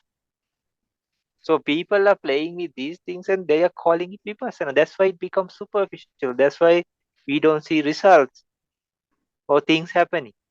We also did those. We also did those. But the true thing is we have to go to Paramatta. So actually, even Buddha Sasana, it is said, Sila Samadhi Panya. So huge majority of things. Actually, if you take Saptavisuddhi, just two parts. One for Sila, one for Samadhi. 5 for Panya, wisdom. 5. A whole totally separated for wisdom. So then what happens is, when you are going through wisdom, you should know and experience the ultimate reality. So that's why we do Rupa Kammatthana, Nama Kammatthana, to get to know them very well. These are our ingredients. Okay, then let's go to the next part, sir. Да, так что, да, тут есть разные подходы, да, есть подход Махасатипатthana сутта, да, когда мы говорим про 4 основы осознанности, и есть подход Анапанасати сутта, да, в Анапанасати сутте там все собрано, да, 16 стадий собраны в 4 части, то есть, в общем-то, она в этом перекликается с Сатипатthаной, да, то есть 4 основы осознанности, там 16 стадий Анапанасати можно разделить на 4 Сатипатthаны.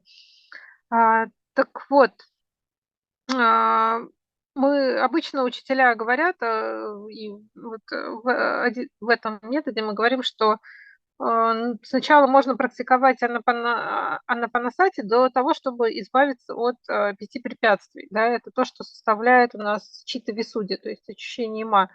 И эта часть, она самая сложная, да, как Бханте уже говорил, это вот как подняться на гору, как отрезать там гнилую часть фрукта, то есть это вот самое сложное, что нужно сделать.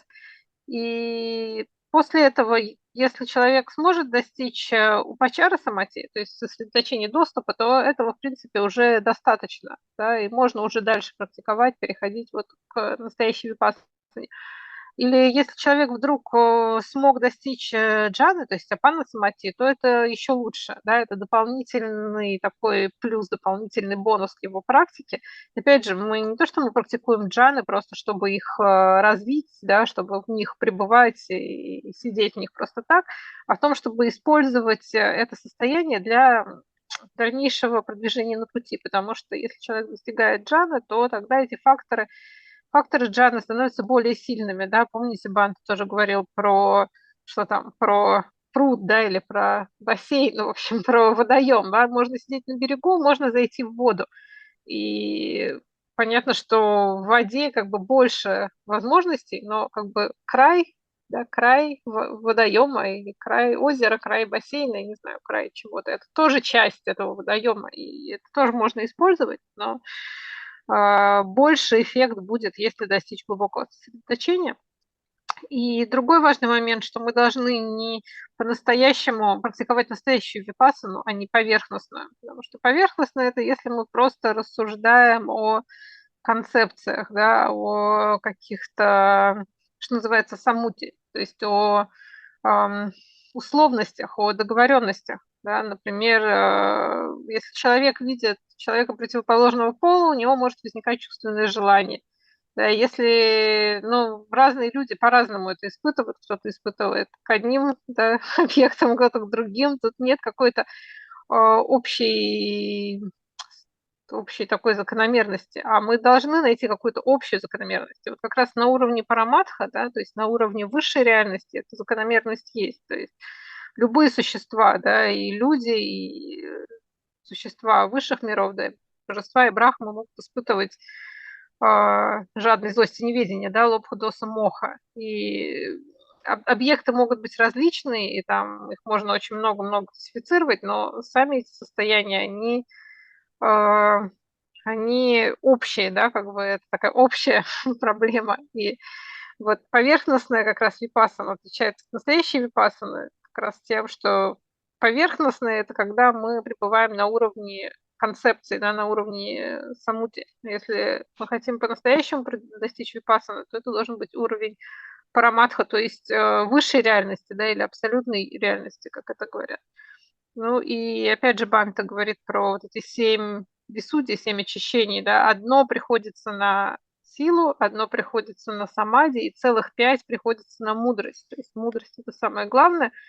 И мудрость, она как раз, чтобы развивать мудрость, нам нужно увидеть вот эту высшую реальность, да, или абсолютную реальность, то есть парамата сача, истину, да, то есть высшую истину. И соответственно, по-настоящему практикующий видит это, когда он практикует рупа каматану и нама каматану. Okay. Okay. So then we get the ingredients from there. So we know, and it's very easy. All these concepts, they are narrowed down to 2 subjects. So all this confusion and all these things externally, all this opposite gender, this thought, that thought, all these are taken out, and then we just go to the depths of this, so the roots of things, or the main basic thing. So for everybody, it's the common aspect. So whatever that's on the top layers doesn't matter. We are going to the common thing that is associated with everybody, any kind of being, either human, deva, brahma, or animal kingdom, or anything. So that's why this can be taken life after life also, even if we are born in another place even, or our past lives, or future lives, or anywhere. And then what happens is, when we have the proper ingredients and get to know our ingredients very well, then we can start work. But it doesn't stop there. There's a process. We get to know. No, before that, sorry. Like we use this in different methods, or like we call it dependent origination. The causes and effects we try to see. And this is coming to a stage like you can use the materiality and mentality, and even see different. We start with our present life, and then focus on many things. There are ways of practicing this, and then if possible we take it to the past, and then we use the past, because present nobody can deny, right? Present we can talk, no, it is proof, right? And then what we do is we use the present, and we are going through the things we already experienced, the materiality and mentality, and we are using those two, and we are trying to see what happened in the past also. And if possible, people can even go to their past lives also with this.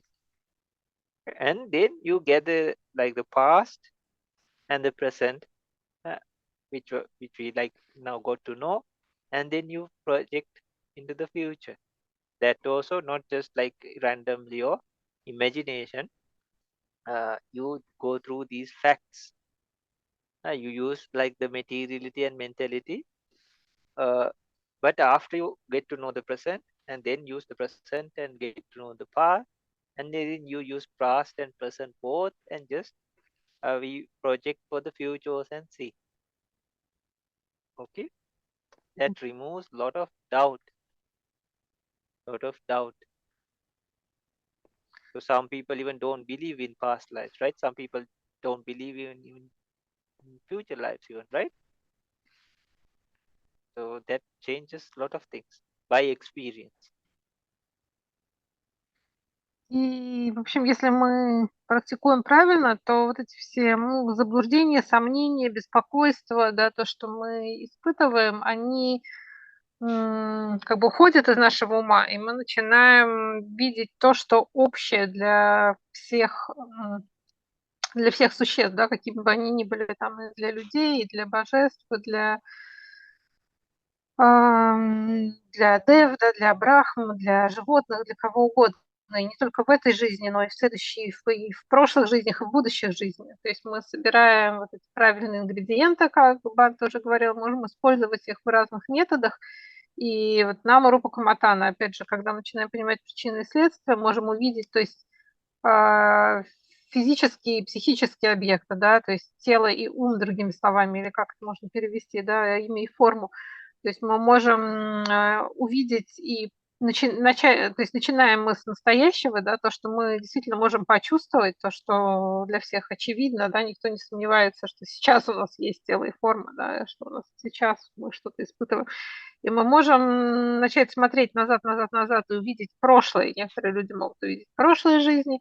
И опять же, когда мы видим ясно настоящее и прошлое, то мы можем как бы распространить это и на будущее. И опять же, не основываясь на каком-то воображении, там, да, не просто что-то себе придумать, а вот наблюдая тоже материю и психику, да, то есть наму и рупу, мы можем начать видеть и будущее, то есть начать видеть то, что начать видеть, как бы распространить вот это наше знание и понимание вперед. И это помогает избавиться от сомнений, потому что некоторые люди до конца вообще не верят и в прошлые, и в будущие жизни. И вот благодаря такой практике мы можем, опять же, увидеть это на собственном опыте, а не просто там поверить или как-то, да, услышать это от других. Окей? So then we use the materiality mentality and then the experience we got by using these about cause and effect. We use these, and so these will be our main ingredients we use for vipassana, these three categories. So then there's like a finalization process. We get to know even these ingredients in more like a detailed way. It's called Lakhana Rasa Padatana. So it's like their function, what is the causes that bring them up, and then what is the the closest reason. Like that, there are 4 ways we get to know these ingredients even more in a deeper way. Okay. Then after that only we start. So by that time, the practitioner knows for themselves which is the proper path and which is the wrong path. Nobody has to show them or tell them or anything. They know because they have been through some things, no? And they see for themselves through experience. You don't have to say, like somebody says this and then somebody says that and this, no? Because you know where it's leading now. And you're not caught up in this outward like a storm or something and like waving like a flag, no? One time this direction, the other time that direction, no, right? So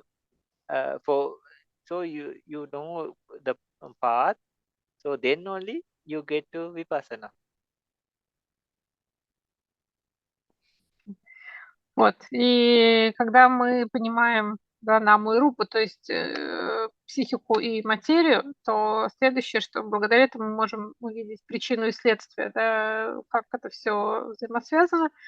И вот когда мы это все понимаем, да, то есть нам психику, материю и взаимосвязь, то причинно-следственную связь, то эти 3 ингредиента как бы составляют випассану. И опять же, чтобы перейти к випассане, нам опять же нужно увидеть больше деталей, больше подробностей, то есть более глубоко увидеть эти ингредиенты. Это, что называется, увидеть лакхана, раса и пачупатана, то есть характеристику, как бы вкус и да, на чем это основано, как бы ее причину и то, на что, и к чему это приводит, да, Падатана, да, Падатана.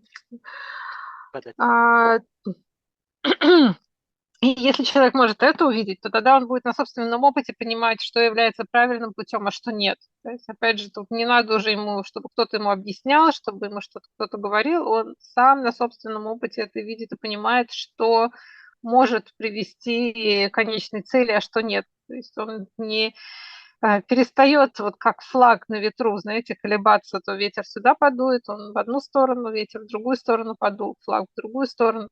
То есть человек перестает вот так вовлекаться во внешние вот эти все шторма, а может опереться на свой опыт, и вот только тогда начинается настоящая випассана.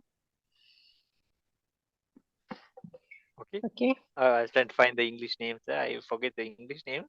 So then the real vipassana starts, because now you know how to work with what to do, your ingredients especially, the paramatta. And then what happens is, like, there are processes. Like, these all from the beginning stages are knowledges. These are parts of wisdom. For example, materiality, it is rupa parigraha jnana. It's a wisdom factor. Then it's arupa parigraha, means about mentality. So there's rupa arupa parigraha also. That is also knowledge of wisdom. So like that, it's gradually increasing, and then it becomes part of like vipassana knowledges. So vipassana knowledges, it starts from like sammasana jnana. So then there are some exercises or practices we do. For example, like 40, all these ingredients, you then again take them and see it in 40 ways. In Myanmar, they used to call it as 40 to. So 40 different ways you see, 25 associating with dukkha. Sorry, first one, anicca 10, dukkha 25, and anatta 5. That makes 40. So the practice, and not only that, those minds, now the mind is very sharp and very concentrated and all. So the practitioner can see, because now these things are seen with vipassana minds, right? You take these things and see it in different ways, and not only that, you can see it as anicca, dukkha, anatta, impermanent, unsatisfactoriness, and non-self factor. And not only that, you take the vipassana mind that showed these. Your mindfulness becomes very sharp. You can trace back or recollect that mind, or you reflect that on that mind, and you see that vipassana mind also as anicca, dukkha, anatta. And then there's a process that goes on, like with some minds, like that. So the wisdom that is gained, and the knowledge and the insight gets very deep. So there are more and more practices. So sammasana jnana, and then there's udayabhya, the rising and passing. That also has processes that happen. Then finally, not finally, but like the practice kind of like it comes to some peak like part in the bhanga stage. So your mind is just focused on the perishing of all these factors and the exercises or practices you did. And even the minds that saw those things arising and passing, uh, uh, then you focus on only the perishing part. So that takes your mind into deep stages, and it can even lead you up to, it's called sankarupeka in vipassana. Okay, so yeah, there are many nice things, and it's like very fascinating, and to see, like, and it's so fascinating, like people like Buddha and all, how to say, like, how they knew these things, no, or how they organized these things and showed, no, like humans could do these things. They showed the way, right? And how much capacity the mind has. It's like you dive into the ocean and you find all these treasures and everything, no? Before you were like on top and you on the beach or someplace, or just a little bit of water, and you missed out on all this, right? But when you dive deeper and deeper, no, then you get, for that, maybe you have to hold your breath, no, or like use some equipment and get used to diving. But when you can do that, then you can go to the depths of it, no. So this concentration, mindfulness is like the diver has all this equipment, no. They have extra oxygen tanks and all these things, and they can dive, no, nicely into the caves, no, all these things. So they can see like things they didn't. So yeah, vipassana is like we penetrate things, what we considered as objects, mind objects and all, or ultimately reality is. And then not only that, we try to see it in different ways. Because now we were used to see it maybe in the conceptual view. Just human being, good being, bad being, no, all these things in only one way, or as a person or a thing, no, or as permanent even. So, but now we are seeing in different ways. And the best thing is later it gets more and more simpler, and then you don't have to do all these things. The teachers ask you to just take one small part of this and keep on practicing.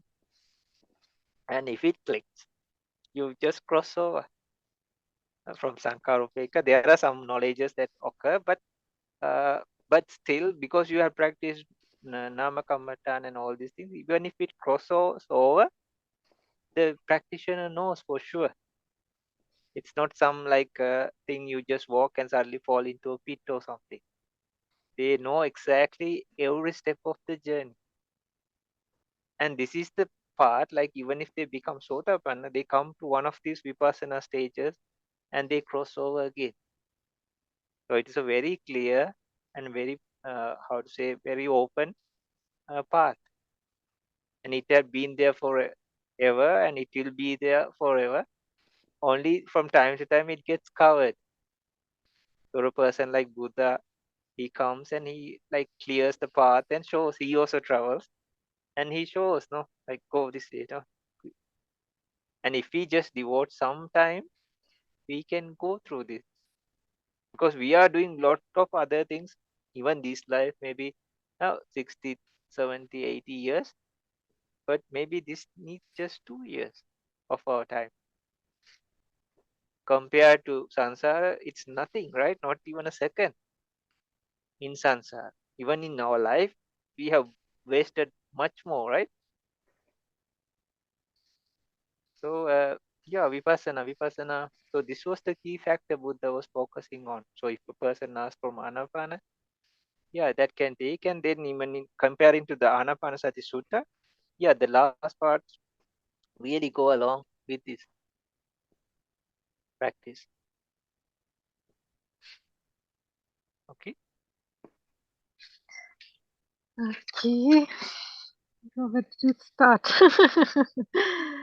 No, just summarize and. Yeah, I just want to find.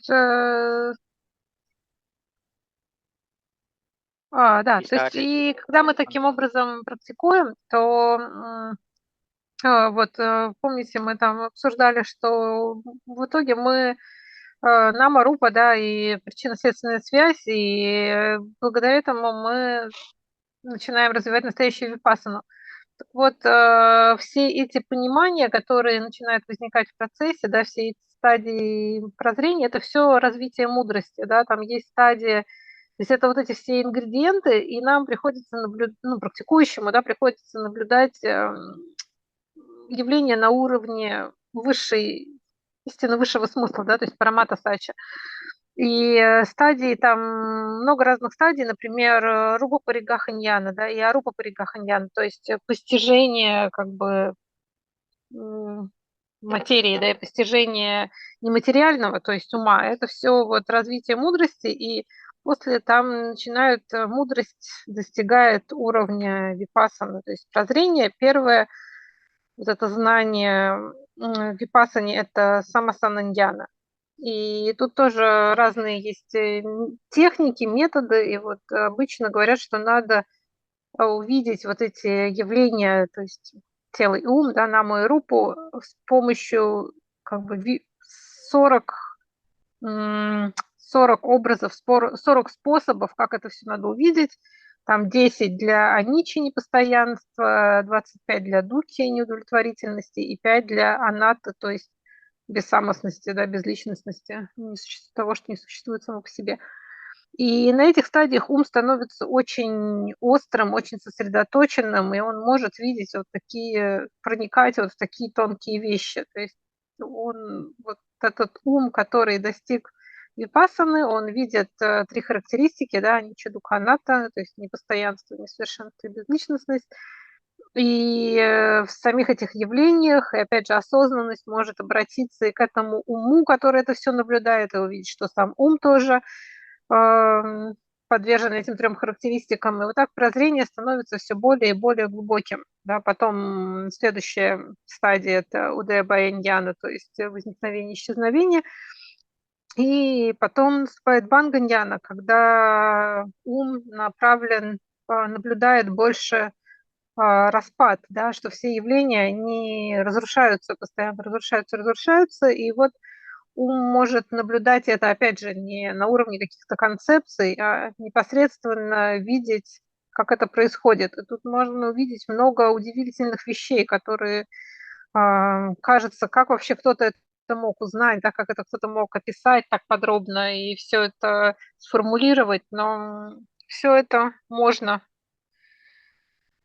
увидеть на собственном опыте. Это как будто, если мы ходим, да, по берегу там, океана или смотрим, то мы особо ничего не видим, но если мы сможем погрузиться вглубь, то мы там можем найти разные интересные вещи, сокровища и все что угодно, но для этого нам нужно какое-то особое снаряжение, да, и там люди, которые ныряют глубоко, им там нужны всякие кислородные баллоны, маски и все такое. Так вот, нам тоже мы можем обрести это снаряжение и погрузиться вглубь вот этих всех процессов.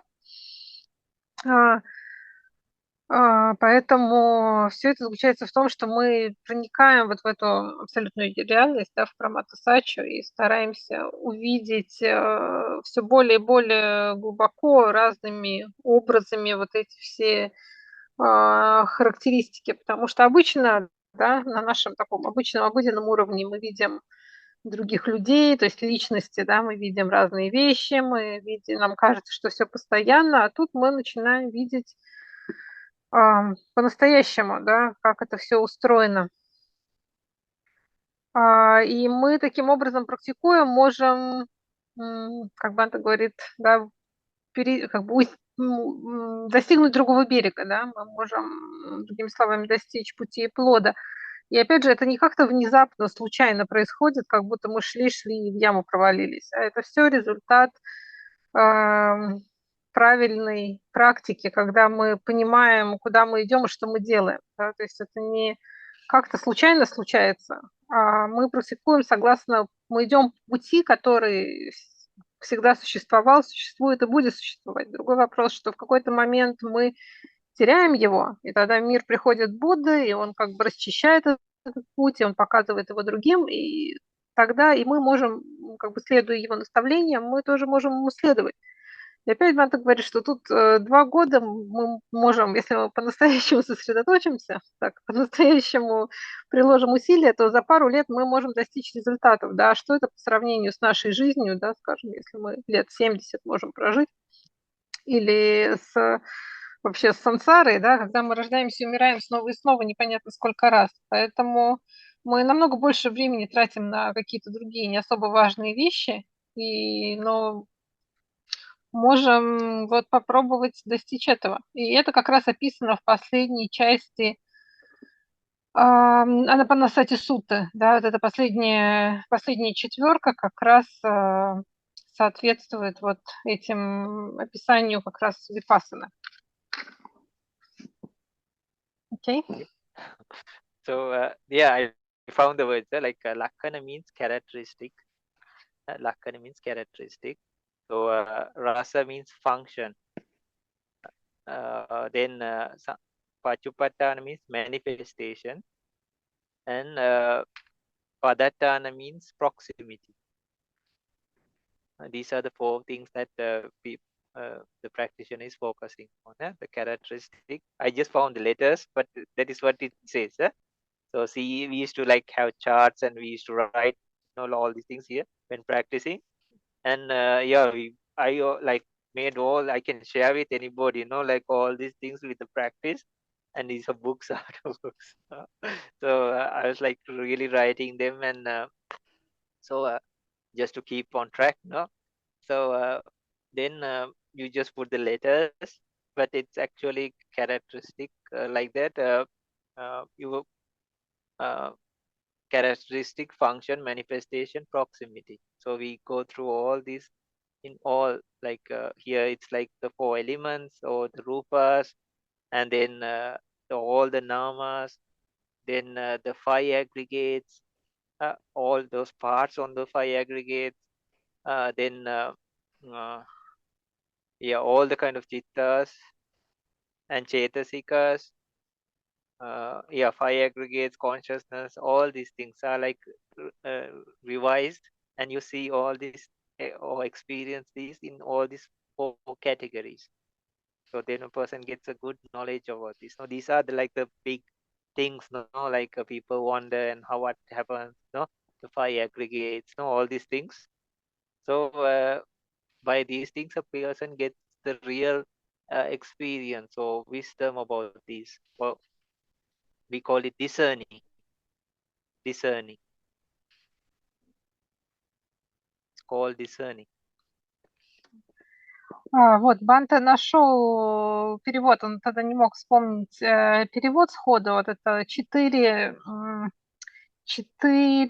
способа, что нужно увидеть в нами и рупе, да, в явлениях абсолютной реальности. То есть это лакхана, это характеристика, раса, это функция, ну, это дословно вкус, но здесь имеется в виду функция. Пачупатана – это проявление, и падатана – это как ближние условия, то есть как бы то, что близко, то есть это как условие в данном случае. И вот эти 4 вещи, которые можно увидеть в каждом явлении, да, то есть это там, в 5 совокупностях, каждую совокупность можно вот рассматривать с этих 4 точек зрения, там, для всех видов материи, для всех видов чита, то есть ума, для всех видов четости, то есть факторов ума, можно вот это все рассматривать, и таким образом практикующий обретает настоящий опыт, да, такую реальную мудрость, основанную на опыте, то, что называется развлечение, да, или распознавание. Okay. So people who are saying like they are either Shushka Vidasaka, no, like they go for direct vipassana, or they say they are Samatayanikas, like they do some concentration and then do vipassana, no, but all go through this process. All go through this process. Some are like faster, or some people say like, why all this? No, because if you listen to some words of a Buddha or like Arahanta or a disciple, they get enlightened, no? But actually what happened is they have done this hard work before. So soon as they hear a word, and especially because they are from Savaka Bodhi, like they had done their perfections as parami for a disciple, to become a disciple. But if it was for a Buddha or like a silent Buddha, no problem. They can experience it by themselves. But Savaka Bodhi, because it takes a lesser time and even effort than becoming a Buddha and all. So what happens is, but they need the support, or at least one verse from a Buddha or a Sravaka to listen to it, and for enlightenment to happen. That's why some just by a few words, some by a few lines. Even people like most venerable Sariputta, Mahamoggallana, they also practiced. No, they did. So they had so much parami. They were like just like second to Buddha only, no. But still, they also needed some assistance. But they were like at the peak of it. So, but actually, what happens is this whole process, what we are talking, it happens in like in a momentary process. The mind stream goes like really fast because they have practiced it like hundreds and hundreds or thousands of times. They have mastered it so well. So they just needed that initial part only. So soon as they hear this thing, a part of a Dhamma or one meditation or something like that, the whole path starts working within them. But if a person has not done that before, and when he listen to all this Dhamma and it's still not happening, that means we have to do the homework, no? We have to do that part. Then, okay, we'll have that requirement. And not only that, some people proclaim they are bodhisattva, right? They proclaim, no, they are bodhisattva. I'm a bodhisattva. But no, the bodhisattva also, they can really know if they are a bodhisattva, because when they go to these stages, even the bodhisattvas, though they don't attain, they know these vipassana stages.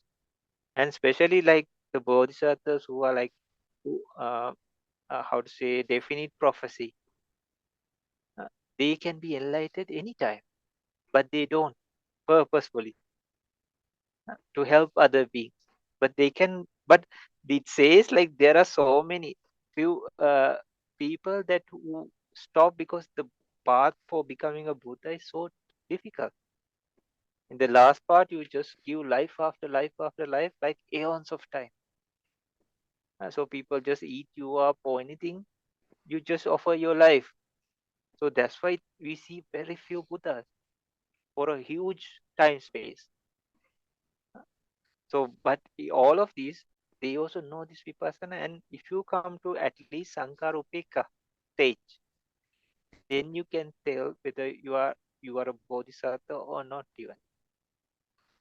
Some people just assume, no, and they are a bodhisattva, but some have this vague thing like they actually like to go in samsara. But if you really practice in this method, in like we were talking about cause and effect stage at that point, or even this deep stage of Sankarupeka, the equanimity towards formation. In that stage, these people usually don't cross over, and they stay there. Even their teachers, they check upon them and see, and they know, like the teachers know, like these are people, they call them Buddhankura. These are people who are like seeking, but they know at that time, seeking Buddhahood. It's fascinating, right? Так вот, все практикующие, да, и те, кто говорят, что они практикуют просто сухую випассану, то есть и те, кто говорят, что они движутся самата-яника, да, то есть движутся с помощью сосредоточения, они все проходят через эти стадии, да, и даже если кто-то говорит, что ну как же, есть же истории, что кто-то услышал там несколько слов от Будды или от кого-то из учеников и достиг пробуждения. Опять же, это этому не противоречит, это просто значит, что все существа, они практиковали раньше, и они вот эту всю работу выполнили до этого. И они совершенствовали, там, развивали парамиты и все остальное. И если они устремились к тому, чтобы быть учениками, да, то есть савака боди, то есть пробуждение, как достичь пробуждения в виде учеников, то тогда им нужна вот эта помощь, да, они должны услышать что-то от Будды или от кого-то от учеников, и тогда они могут достичь пробуждения сами. Да, в этом как раз отличие тех, кто называется саваки, да, от тех, кто называется Будды и Пачака Будды. То есть Будда и Пачака Будды могут сами достичь пробуждения, им не нужно опираться на кого-то, а вот ученикам им нужно хотя бы чуть-чуть вот этого, хотя бы немного вот такой поддержки, да, даже Сарипутта и Магалана, которые были практически, да, вторыми после Будды, да, то есть только Будда обладал большей мудростью и большими сверхспособностями. Так вот, им тоже нужно было, там, чтобы достичь пробуждения, вот услышать это учение, да, сначала там от ученика, а потом от самого Будды. Ну и все это происходит очень быстро, то есть это может быть практически мгновенный процесс, потому что ум очень быстро возникает и исчезает, да, в одно мгновение там возникает очень много моментов ума одно за другим, поэтому не нужно представлять, что это обязательно какой-то долгий процесс, то есть по-разному может быть. Но если, например, мы послушали учение и пробуждение не произошло, то ну что, значит, надо практиковать, да, значит, надо вот это, выполнить эту домашнюю работу, создать условия, и тогда, возможно, это придет. Или другой случай, бывает, кто-то говорит, что он бодхисаттва, да, но даже бодхисаттва, то есть люди, которые стремятся стать Буддами, да, то они тоже должны все это видеть. То есть они могут дойти до стадии вот санкарупека ньяна, то есть это как у нас упека переводится, бесстрастность по отношению к построениям, к санкарам, да, то есть это одна из там последних стадий випассаны ян, то есть прозрений. И вот если по-настоящему они могут сказать, что они бодхисаттвы там, или ученики, если они доходят до этой стадии и решают, что они будут оставаться в сансаре и совершенствовать парамиты дальше, пока не станут Буддами. Но это очень сложно, и там много чем приходится жертвовать, там, опять же, много там приходится отдавать свою жизнь, там, если, например, они перерождаются животными, то там, их может кто-то съесть или еще что-то. В общем, это очень такой долгий и трудный путь, и поэтому Будд так мало, да?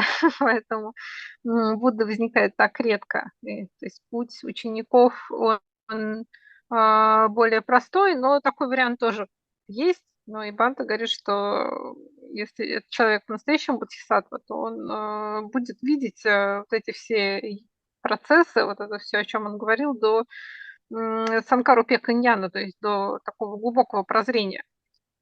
А если человек просто так говорит, что он бодхисаттва, но не практикует и ничего не достигает, то может он просто, просто пока остается в сансаре. Да?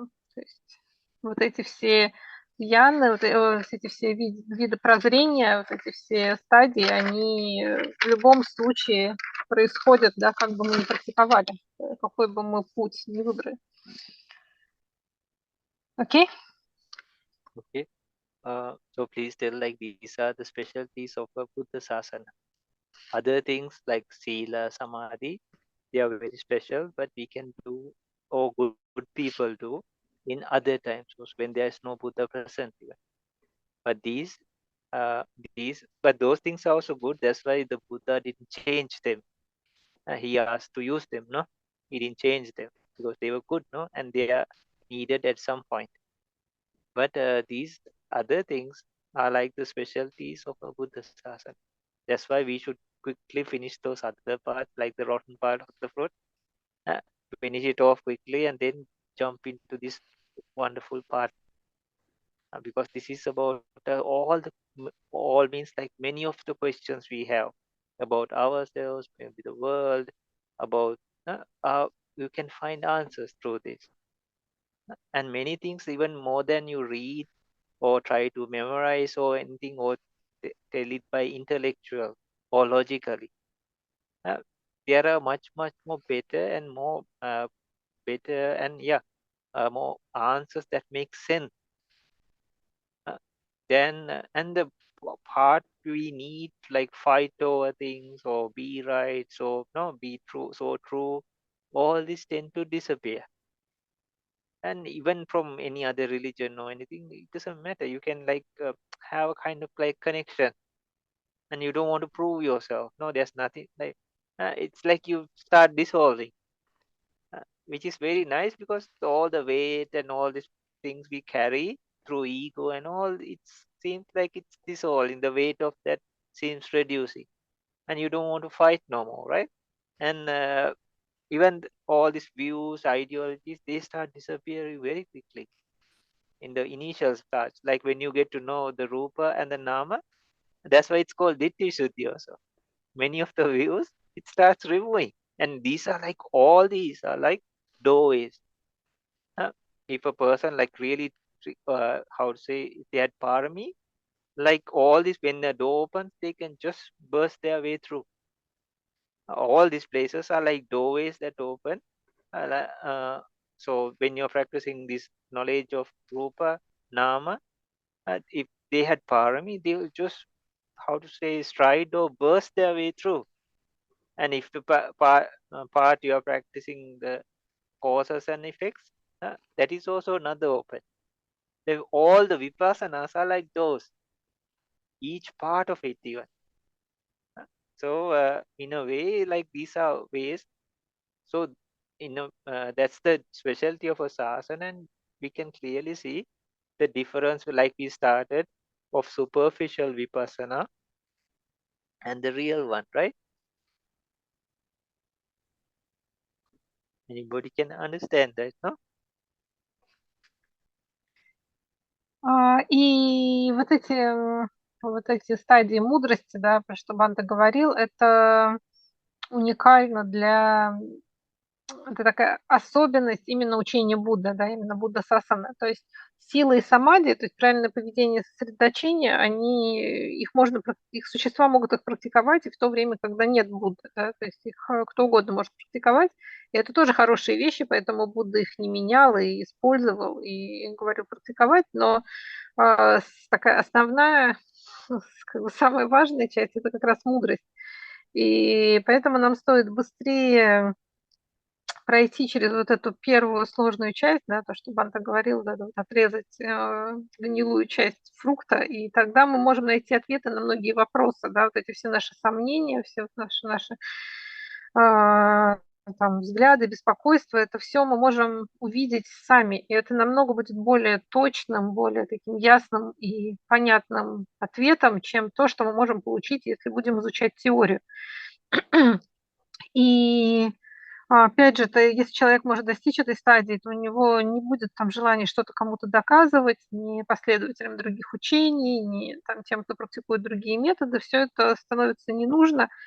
И как будто эго, вот это самомнение, взгляд, оно начинает растворяться, да, оно начинает исчезать. И опять же, почему это называется очищение взглядов, да? Потому что становится понятно, как это все на самом деле, и все остальное исчезает. И этот момент, это как будто открываются двери. Если у человека достаточно парамид, достаточно совершенства, он практиковал, то он может как бы пробиться вперед, да, он может пройти дальше и увидеть конечную цель.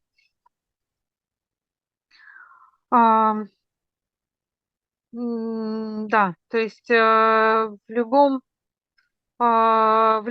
случае это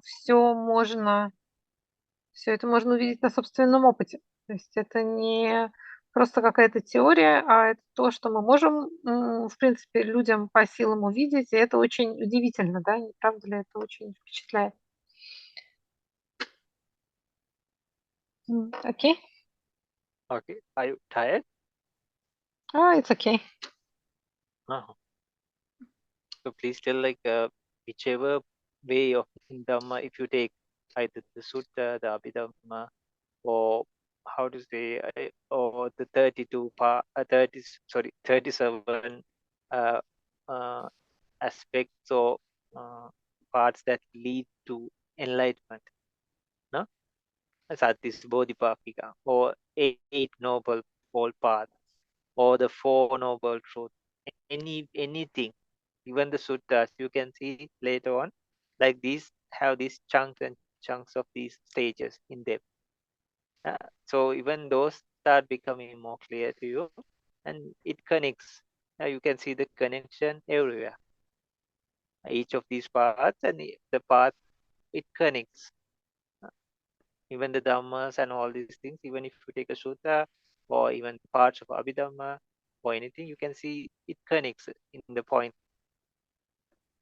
And then from any direction, if you take, you can see how it works. For example, Sila Samadhi Pani, no? Or like that, you can see this how it works. И куда бы мы ни посмотрели, да, какую бы часть учения мы ни взяли, там сутта или абидамма, там 37 факторов, бодипакедамма, да, 37 факторов, ведущих к пробуждению, благородный восьмеричный путь, 4 истины, можно во всем этом найти как бы элементы вот этих стадий, да, то есть можем увидеть, что это все связано. То, что какие-то отдельные моменты учения, они становятся более понятными, и мы видим, как они перекликаются друг с другом, да, как они соотносятся друг с другом. И тогда мы начинаем это более ясно понимать, да, любые аспекты, да, любые части общего учения, мы начинаем видеть, как это все устроено, как это все работает. Окей? Okay. So please, before these things disappear, or like not disappear actually, before they are buried, please take use of them, because they are very precious and very valuable. Да, поэтому надо это использовать и практиковать, пока есть такая возможность, пока это все не забылось. То есть не то, чтобы оно исчезнет, но мы, когда учение идет из мира, то мы не сможем это все понять, поэтому стоит практиковать, пока мы можем. That's why in Dhamma Окей. it says like vivato virochati, more it opens, more it shines.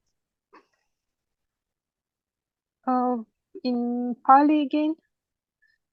It's okay, like it just says like in vivato virochati, like it says like more it's open, more it's open, more it shines. More it's closed, it doesn't shine, more Да, it это gets как, covered up, то есть чем, как Бханте сказал на Пали, это like vivato virocity, то есть чем больше это открыто, тем больше это сияет. Чем больше мы начинаем видеть, что чем больше это все открывается, тем больше сияния, да, тем больше света становится. И наоборот, чем больше это все закрыто, тем меньше света, меньше понимания, меньше ясности. Окей. Okay. Ага, следующий вопрос.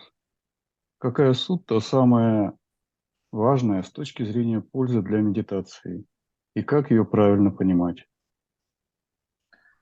Okay, so next question is which sutta is the most important for meditation practice and how to understand this sutta correctly?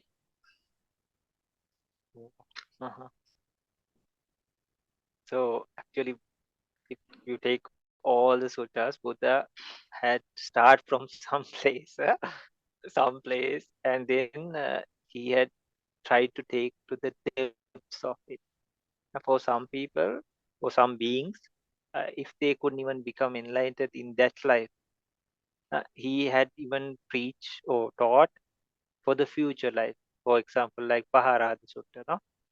So he knew these people would not become enlightened in this life, but he taught for the future. So many suttas you can see, it started from maybe a shallow end or some incident or some reason or some specific group, but every time he tried to take them to the deepest level.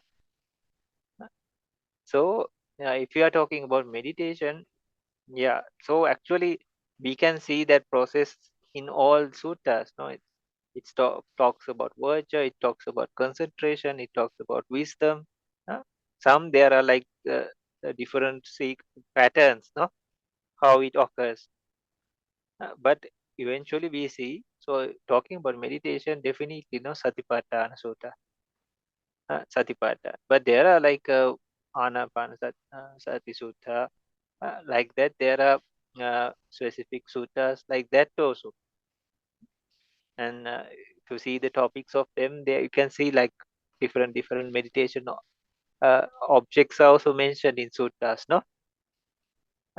So kaya gati, dhatu manasikara, like that, no? Different according to different people. But yeah, Satipatthana seems covering almost all of it. And then in Digha Nikaya, there's a very long version. Majjhima Nikaya, there's a middle length version. So yeah, Satipatthana seems the best. If somebody saying, ask like that, if a person needs more detail, no?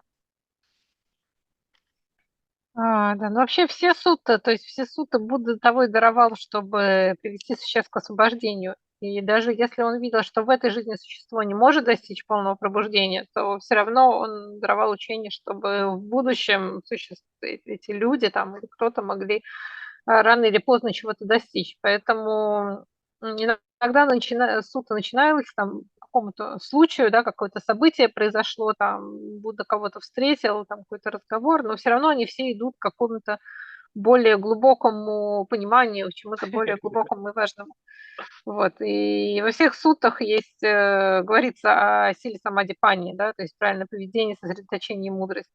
Поэтому, но если говорить, да, какая сутта самая важная, то, ну, наверное, Сатипатхана сутта, да, Сатипатхана сутта, ну и Анапанасати сутта, и другие сутты, которые упоминают какие-то конкретные методы медитации, конечно, тоже важны, но, наверное, Махасатипатхана сутта, она как бы объединяет много разных методов и их подробно описывает. Вот есть две версии, да, в Дика Никае более длинная, в Маджхима Никае немножко покороче. Ну, вот если так нужно ответить на такой вопрос как-то, да, конкретно, то вот, наверное, это Сатипатхана сутта.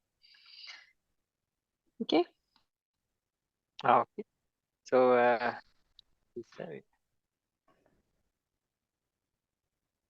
so,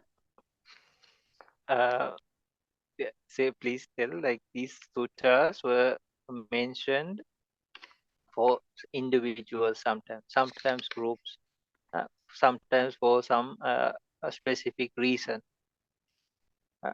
So, and then in those, most of those instances, those people got enlightened also, most of them. Not, you cannot say everybody. There were some sutras like people disagreed also. So, and this is like a collection of sutras, and that was supposed to help in the present day also. That's why it was brought from generation to generation. But please know that these were like actually directly targeted towards those individuals. And luckily, like people like most venerable Ananda and like those Arahantas, they remembered these. And it was transmitted, no, like from generation or passed on from generation to generation. Later, it was written down. So for modern day people, we have to try to get the extract of it or understand it first. So they say the best way to understand a sutta is to have the original text and then use like commentary as well as sub-commentary. We discuss with many venerables also, Bhantes also. So they say like, if possible, use the Pali version. I'm just telling what they taught and all. So, and go like word by word, because these some are like really concentrated. So to be honest, like the smallest of suttas are the most concentrated. The middle length are more lesser concentrated. The long versions are more illustrated. So that is how it goes. So people think, oh, so I also thought, no, oh, just few verses. But by 2 or 3 verses, these people were enlightened, no? Some verse like a person comes to Buddha and asks, Bhante, how can I leave this weight down? And he was talking about all these sankharas and everything. No, he had this knowledge, he or she, no? They had this knowledge about it, right? And then Buddha saw this and he gave a specific answer according to the question. Or how with the journey would this journey end? Buddha said no. With the journey, this journey would not end. And he said without a journey also this journey wouldn't end. So he gave answers like that, and these beings got enlightened. So I'm just telling as examples. So it is said like if a person can have the original text and read it in part. I'm not making things difficult. I'm just telling. So and if they can have like a dictionary, the commentary as well as the sub commentary, and go word by word, they can get a good idea of that sutta. Okay, it's not my ideology. Yeah, these are like good teachers who taught us. And yeah, I'm not like a scholar monk or anything. So these were like very good scholar monks and who had really dig into the suttas and Tripitakas and all. So these were their ideas actually. Да. Так Okay, вот, so it helps somebody, no? Так вот, ну, сутта, да, это собрание наставлений, которые иногда Будда говорил каким-то отдельным людям, иногда группам людей, да, иногда там была какая-то причина. И чаще всего, услышав эти наставления, те или иные существа достигали пробуждения. Да? Нельзя сказать, что всегда и все существа. Бывало, что люди там послушали, может быть, и не согласились, или не понравилось то, что они услышали. Но чаще всего, да, так, если мы почитаем, там написано, что кто-то достиг пробуждения. И как бы эти суты были прочитаны для разных людей по разному поводу, но благодаря тому, что досточтимые монахи того времени и последующие, там, начиная с досточтимого Ананды, да, и последующие поколения монахов, они сохранили эти учения, то они доступны для нас сейчас, и нам приходится самим их как-то изучать и попытаться проникнуть в суть, да, постичь вот основной смысл этих наставлений. И монахи, которые серьезно занимаются именно изучением, они обычно говорят как, что желательно читать на оригинальный текст, да, желательно читать его на пали, и также желательно прочитать и комментарии, и подкомментарии. Да, то есть у нас есть разные уровни комментариев, да, я думаю, всем это знакомо. И опять же, когда мы читаем на пали, желательно каждое слово попытаться понять, в чем его смысл, да, потому что иногда кажется, что короткое какое-то наставление, оно выглядит проще, чем длинное. Но на самом деле в коротком наставлении смысл, он очень как бы сильно сконцентрирован в этих нескольких строчках, услышав которые кто-то мог достичь пробуждения. Кажется, что короткое наставление на самом деле может вот в нем собрано смысла больше, чем в каком-то более длинном, да, то есть там смысл будет, может быть, более подробно объяснен, он будет как бы более таким разбавленным. Поэтому короткая сутта — это не значит, что она будет обязательно очень простой. И поэтому, да, вот те монахи, кто серьезно подходит к изучению, опять же, Бханте говорит, что сам он не то, чтобы он серьезно именно занимается как ученый, да, то есть он не считает себя каким-то прямо ученым, а он опирается на мнение других учителей, которые говорят, что лучше действовать таким образом, то есть читать на пали, да, и читать, пытаться понять смысл каждого слова там с помощью словаря или чего-то, и читать комментарии, под комментарии, да, тогда можно будет действительно лучше, глубже понять смысл сутты. Окей? And another thing is we can use there are some people we can rely on, no? For example, we know this person had been doing research, for example, the most venerable Bhikkhu Bodhi, no? So they have been really researching, testing, no? And even though from those people there are some special people, no? So they have these also commentaries or sub commentaries. They have shown parts or made it easy for us. Because some people, I have even listened to discussions, and they talk about comparative studies, and I was listening for 3 hours, no? And they say this Vada says this Vada says this, and all this. So I was listening. No, okay, that is that. Finally, after all that time, and many talks like that, 3 hour, 4 hour, no, and he's just passing the ball around, no, and then after that, finally, come on, no, he says, as per my view, I think this is this, no, so you have to say all that, and at the end of it, you have to put your view also, right? So then, what are we going to believe? No, what are we going to do? So in a way, if we can find a good person we can rely on, because sometimes even language barriers make a huge difference. For example, even in Myanmar, we saw this. The Myanmar translation and all were massive. That means a lot of data, a lot of things. But even the English translation was smaller. Even the Sri Lankan one was also smaller. No? So you just think you're missing out or something, right? And then I'm being totally honest. I'm not trying to put anybody down or anything. So there was a person who translated even the Sri Lankan book, but he doesn't believe in that technique. or method. But he was praised and he was like, how to say, yeah, like selected for that. And he was praised. I'm not telling who it is or anything, because he had done a good work job, no? And he knew Myanmar language, Pali, and English also. So, but he doesn't believe in it. And so then there's a huge, massive question mark, right?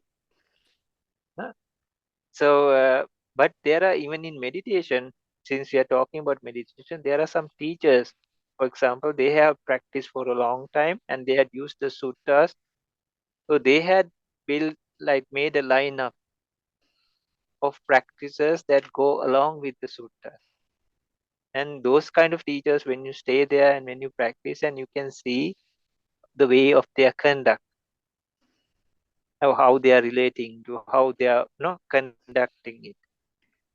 We'll come to that then in the next phrase, next part.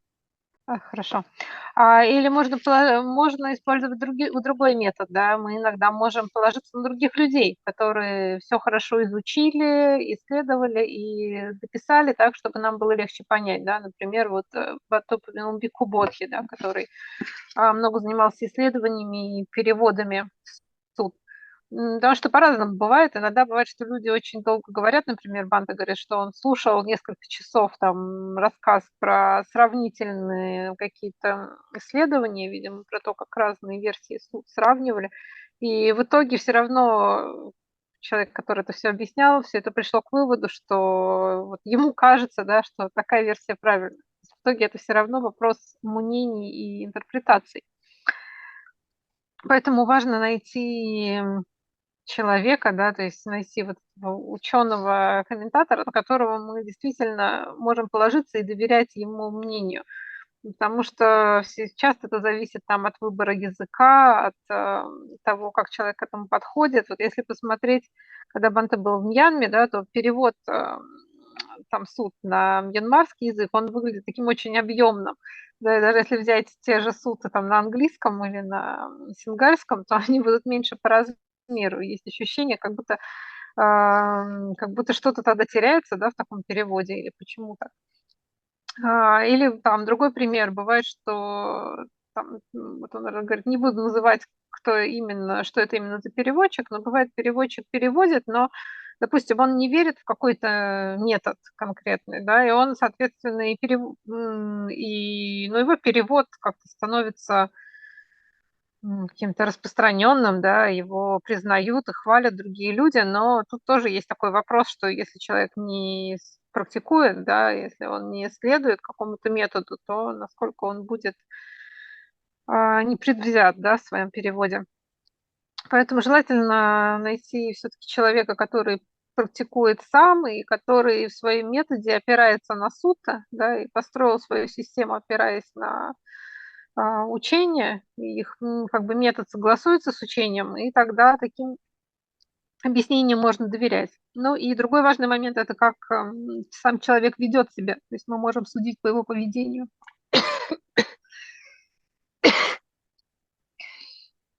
Окей.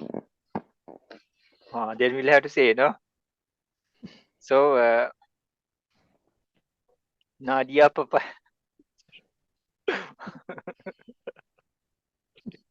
Nadia Papaji, Adi. You drink some water, right? Это правда, может перерыв? Давай 5 минут. Ничего страшного. How to say Я же не hot все время water? говорю. It's good. I don't have to talk all the time. I can listen to Bhante and then I can rest. So it's okay. Okay. So then some teachers you see like they have aligned it according to like these teachings, and some when you learn about them, you get to know like they have been like practicing according to the Tipitaka. And then most of all, when you're practicing, because some people just say anything, no, and it's like they found something or no, they created. For example, like when we were asked to practice, there is a way. For example, you do anapana, then you do 32 body parts, then you go for skeleton meditation. And from skeleton meditation, a person can take the white color and how to say, they can do white kasina. But even if you do those things, those teachers, they make you do it again. Even if you practice all the kasinas, they said Buddha, he gave it to a proper order. So please practice again according to that order. So it really, like, you see, like, even their answers, they are like, they have this all these titles and all these things, but they never try to say this is my view. I think so. They always refer to either the Tipitaka or the commentaries or anything like that. And not that they don't know. Some things they say like, please wait. Let me check with the commentary and or the Tipitaka or the Sutta and tell you. Not that they don't. They can just put an answer and just wait, right? But you see, and in the practice also, when you do all these things, they make you do it again. Say, no, no, no. Buddha, he gave it into this order. So please practice all those again. So you cannot, like, you see, they are in the practical sense also, they don't even want to change a word of it. Uh, So, uh, so this was the mentality of the Arahantas also. They thought like we are not Buddha. I'll tell you a funny story just to lighten things up. One time, it's okay. Is it too late or something? It's okay, it's okay. Okay. So yeah, then you can also relax a bit. Yeah. So one time it's very funny, one of my friends from school days, he wanted to do offering, not to me actually, yeah, to another. So it will be very bad if I try to go and get my own offering, right? So he said he wants to offer, like, arms ball and then 3 sets of robes, no? So like that. So he's a lay person, and he said, Bhante, you know these things, no? So come and help me. So there are these shops they have. So we went to these shops. So he had the money. So I was just like supporting, no, and see. So I was like thinking, okay, this is suitable for a monk, or they can wear this for a long time. And I was just telling, no, him, oh, this arms ball looks good. Oh, this, oh, no, this looks like a pot or something, no. And there were, and the funny part, we went to one place, and so usually there's a double robe, single robe, and then there's like a lower robe, no? And when we went to this shop, this shopkeeper tells, Bhante, we removed the double robe. We like asked, what? Huh? He said, like, nowadays it's very heavy, and now modern days monks, they don't usually use it. We were like, what in the world, no? And we actually asked, like, how can you even do that, right?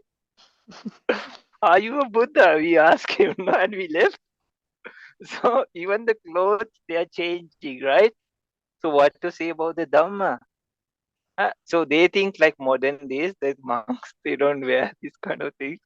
So why bother, right? So we give 2 of singles, and then the inner robe that will make 3. So no problem. But this was coming when the Buddha did it, no, the Arahants did it. In the future, Buddhas will do, past Buddhas will do, did, no? Savaka did. So if a shopkeeper is telling that you don't need, either he should be a Buddha or there should be something really wrong with it, no? So like that, even the Dhamma, you see people changing. Huh? So we were like we could not laugh loud, but it was like funny also in a way, right? Uh, So he's not even wearing, right? Uh, no, he's not even wearing. So so things are like that. They manipulate it, they change it, no? And even in Sri Lanka, there are some people who even wanted to write the whole Tripitaka again. They did in a way. And there are some very famous people, they even kept the rights of the fonts even. They wrote it in a way, and they kept the rights of the fonts for that. So nobody could change it or do something about it. So yeah, all these kinds, and then it puts a glaze of their ideology or like the ego factors. And then it changes the dumb, and you see like parts of words and all disappearing in translation. For example, like the translation for the Arihat Daja. Arihat Daja, actually it was for Nibbana also first. And in within brackets, there was like even for monks' robes also, because the Buddha and the Arahantas all wore this, no? But now you see like slowly the enlightened part is this in like the brackets, it's coming like prominent. And maybe in the future, this will also be erased and they'll put something else. I call it some flag or something, no? So yeah, so you see like even like the 1950 translations, when in the modern days it's so difficult to understand even in your own language, because it's like old language. And then we can get like the wrong idea of that. So if a person can, if they really want to begin, it's better to go the exact correct way, and or use somebody we can really rely on to, like person no, like this person had been following it for a very long time, and he or she has this is suitable. Or we can use training or practice in a method like that is like legit. And when you're practicing that also, like it's not you just do a couple of days and say like, okay, you have these knowledges, no, or you pass the stage, or you are enlightened, no, you have jhana. All this, no, just not just hand overing certificates, or like no giving you titles or anything like that. And within that practice also, like okay, these people are going along to the teachings. Not we are like condemning everything or judging and going here and there, no. So, but it is for us, right? Our time, our energy, our life, and it's not a simple thing also, no. It's either sansara or nibbana, or even dugati sugati, right? It makes a huge difference.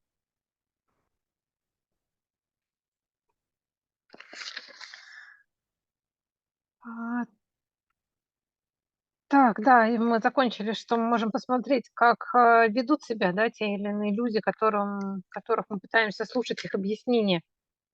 Потому что бывает, что как бы все говорят, да, все говорят, что они практикуют в соответствии с палийским каноном, да, все говорят, что они там или в комментариях, или в Типитаке, или в комментариях, или где-то еще, да. Как правило, никто не говорит, что он сам это придумал. Но бывают разные, как бы странные случаи. Например, там есть учителя, которые строго говорят, что должна быть последовательность, что сначала анапанасати, потом 32 части тела, потом наблюдение костей, да, потом белая косина. То есть они говорят, вот надо обязательно практиковать именно в этой последовательности. Даже если человек уже практиковал, например, косины, все равно надо вот именно по такому порядку практиковать, потому что в каком-то тексте они это нашли и не хотят ничего менять. А бывает наоборот, что люди начинают что-то сами добавлять или, опять же, какие-то трактовки использовать, и не всегда понятно, откуда они это берут. Вот Бханте вспомнил такой случай. Его друг хотел сделать подношение робы и 3 роб, да, то есть монахи по правилам должны носить 3 робы. У них есть вот эта верхняя роба, она внешняя роба, да, сангати, она двойная. Потом большая однослойная роба и нижняя роба, которая, да, на поясе носится, то есть она меньше по размеру. Вот они там ходили по магазинам, и Бханте помогал другу выбрать подходящие робы и подходящие чаши, да, какие монахам лучше подходят, потому что друг сказал, что друг мирянин, да, он не разбирается в этом, вот позвал Бханте. И они пришли в магазин, и там набор из 3 роб, в нем не было внешней двойной робы. И они спросили хозяина магазина, что такое, а хозяин говорит, да сейчас монахи все равно их не носят. Типа они тяжелые, в них жарко, зачем она нужна, эта двойная роба, можно просто 2 одинарных роба положить, и то же самое, все равно 3 роба получится. Вот, и они долго смеялись, что как можно это менять, да, если Будда, эта ж традиция пришла со времен Будды, там, Будды прошлого и Будды будущего, в их, монахи будут носить такие же робы, и как хозяин магазина может решить и по-другому, да, и нарушить эту традицию. То есть он сам тогда должен быть Буддой или кем-то пробужденным, чтобы это менять. Вот, но такие бывают истории и не только с вещами, да, но и учения, и трактовки, они тоже могут как-то менять смысл типитоки. Некоторые люди чуть ли не сами свою типитоку издают. Там бывает, что они даже права на шрифт регистрируют, чтобы никто не мог, ну, чтобы отличаться, короче, чтобы их издание отличалось от других изданий, и никто не мог ничего поменять. Но, в общем, это часто тоже проявление каких-то идеологий, эго, да, самомнения и так далее. Поэтому бывает, что в переводе что-то исчезает, что-то добавляется. В общем, или другая такая проблема, что какие-то старые переводы, да, если переводы ну, у нас это менее актуально, но, скажем, переводы, которые были сделаны там 50 лет назад или там 70 лет назад, их сейчас уже трудно читать, и они не совсем понятные могут быть. И опять же, современные люди могут неправильно что-то понять из-за просто того, что это другой язык уже. Вот, поэтому, конечно, да, остается, что стараться изучать самим и положиться на кого-то, чьему мнению действительно можно доверять. Но и другой такой момент, что если мы практикуем, то мы можем все это увидеть на собственном опыте, да, все эти стадии, там, прозрения, джаны, пробуждения. В общем, опять же, главное выбрать правильный метод, который согласуется с учением Будды, да, с сутами, потому что иначе мы просто тратим. Опять же, дело не в том, что мы осуждаем других и как-то ругаемся с другими, но это все равно наше время, да, наша жизнь, и мы должны не тратить ее впустую, а практиковать то, что действительно работает, и от этого зависит, там, что мы останемся в сансаре или достигнем нирваны, там, ну, или хотя бы попадем ли мы в нижние миры, там, или в верхние миры. Поэтому это тоже наше, как бы, для нас очень важно. There won't be like big translations or anything. Maybe first few one time, two time, just to get the introduction, or just for the people, and maybe later it will just be like we get together, maybe take the precepts, and then we sit. And if there's no questions, then no problem. We say good night and we go. So it will be like a gathering. We share the space. So it doesn't matter. We don't need big crowds or anything. Just even one person, two person, even doesn't matter. We just want some space because last time I feel like we really didn't get to practice. And I was like, in a way, I felt like because one person said, Bhante, we practiced for 1 year, no? I was like, what? We never practiced, no? Then I went to those talk. Really, I'm just telling. I was like, really, I'm not trying to blame anybody or nothing like that. I'm just telling what happened because we never practiced, no? We never practiced. We were talking, but we never practiced. And then I went and counted, no, like how many like talks we had. We had 49. So 49 means like almost 1 year, right? Which is true because some they were like skipping, no, like we didn't do, and the last part we didn't have the discussion. So, but in which part did we practice, no? So that's why I just suggest to Vasily, and I think Vasily to Yeah. so then if we just do some practice, then we can say actually we practiced and we gave it a try or a chance. Yeah. Because the practice is totally different. So if somebody needs any time to talk about anything, this day is there. Even external things, no, even if they disagree or even if they argue, or doesn't matter. So this is free time. But on Tuesday, let's focus on toward real meditation. And then it's simple. It's simple when you practice. We can talk for hours, like how to drink something, right? The cup, the movements, the energy, the structures, the human body, how this was made, know how the water was made, the sun, the sky, the sea, the stars, the universe, all connects, right? But when you drink, you just take it and drink, no? So yeah, it becomes very simple. So we just then anybody can practice that individually, and we'll try to make it a learning experience. Then many people can get at least a taste of the objects. So we'll keep like a mainstream meditation running for each person, so they can select. And if we can introduce like one new meditation per day or something, first it'll be postures, all these things. We'll try to share. Other people are also open to talk. And if somebody needs to talk about meditation, maybe maximum it might go for 2 hours. Uh, so because it's in the middle of the week also, right? And so and people have to go for work and all this also. And later it might become more and more simpler. We just meet and we sit and maybe say good night and go. Maybe it reduce even for 1 hour. Okay. So Okay. but doesn't matter, like we just want some space to actually practice. That's it. And we share the experiences and all these things like spiritual friends. And doesn't matter like whichever practice they are practicing or anything, we can use that thing. And we are not trying to like, how to say, convert them or anything, not some crazy scam or a plan. No? Like like today, you're from it's nothing like that. Okay. So and all of these meditations, there is some part we can connect. Whatever practice they are doing, there is, it's like a mountain. So at some place it connects somewhere, even if they were practicing a total different, because the journey is the same, no?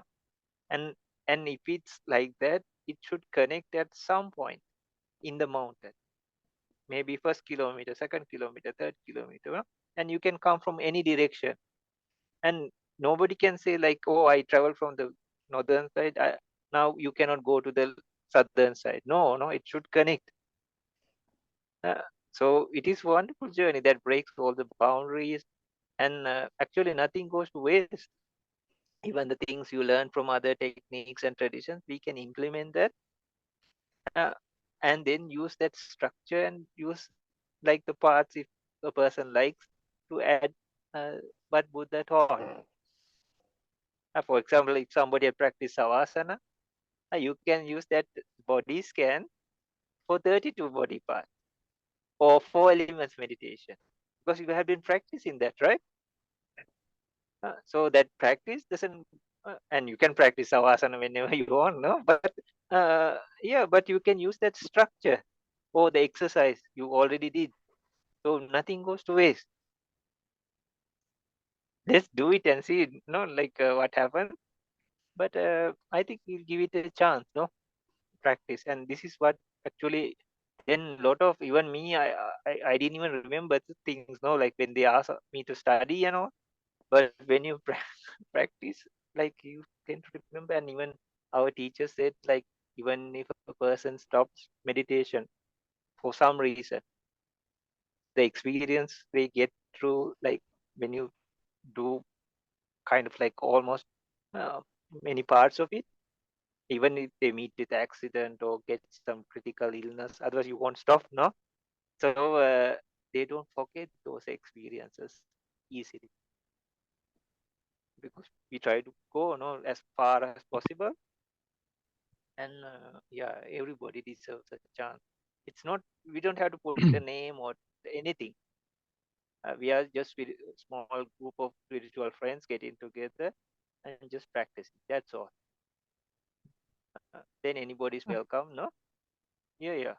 So and we help each other, that's all. We don't have to find new methods or anything. It's already there. Even the teachers who tell this, they don't even proclaim that it's their method, the good one.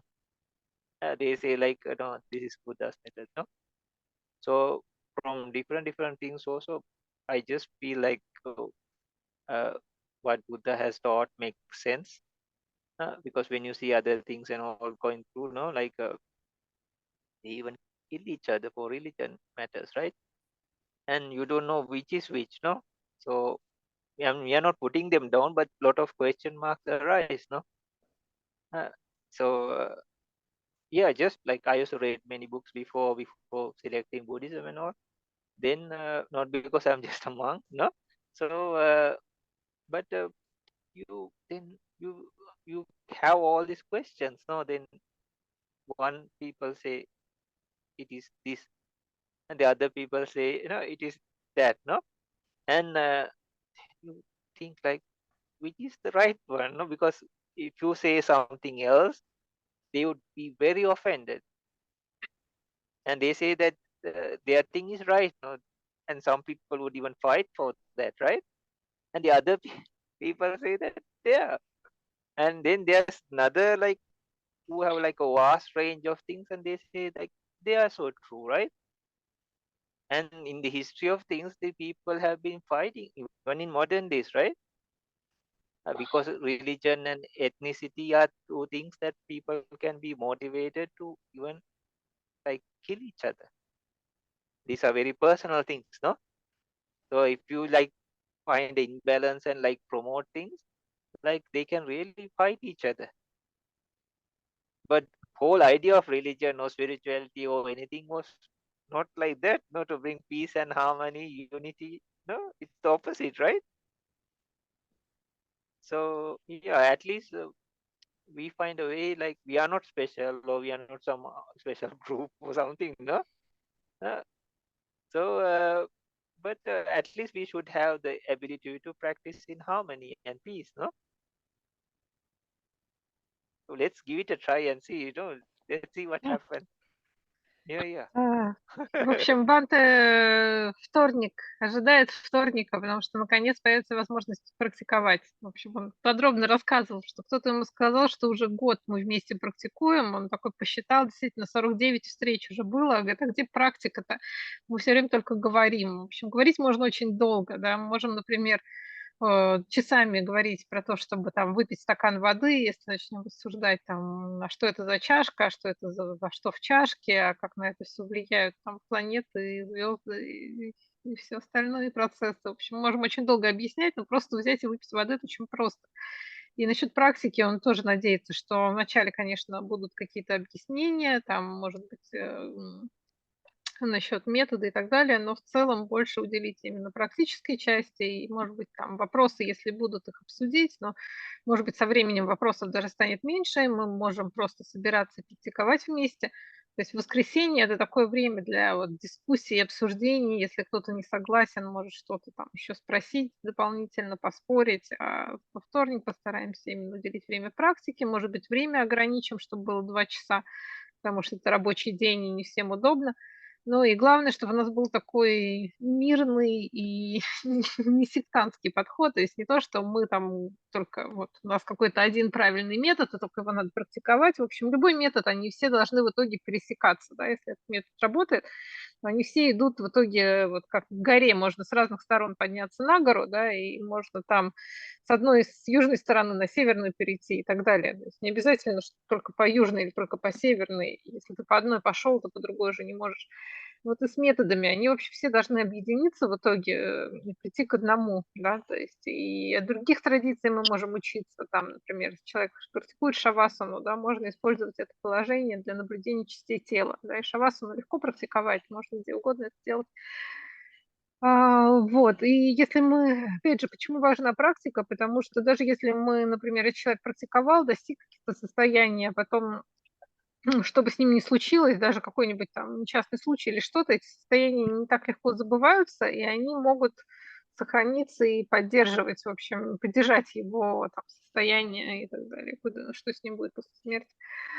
Да, ну и Бханте много там подчеркивал, что не надо, в общем, ссориться из-за своих взглядов и убеждений, и он сам, опять же, изучал и другие традиции, но вот эти все разногласия, которые иногда доходят там, до войн и убийств из-за религии, то есть, с одной стороны, это понятно, потому что люди это что-то очень личное, важное и глубокое для каждого, но, с другой стороны, все учения направлены на то, чтобы сделать людей там счастливее, да, делать людей лучше, и, наверное, они к этому должны вести, а не к каким-то конфликтам.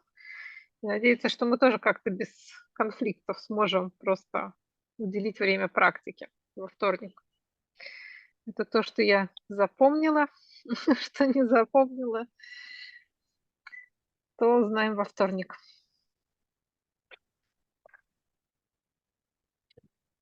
Okay.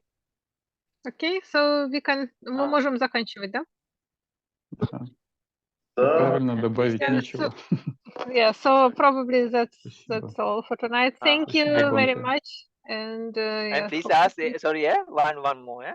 Please Yeah, ask yeah. like if anybody to bring all the cushions they need, all the cushions or pillows, so, and if possible, just get a place or a small corner where they can call it's like their meditation corner.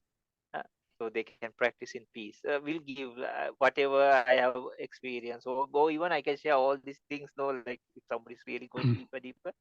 And what I try to relate is I try to bring the real links I learned from the teachers, their teaching. So I'm just trying to share.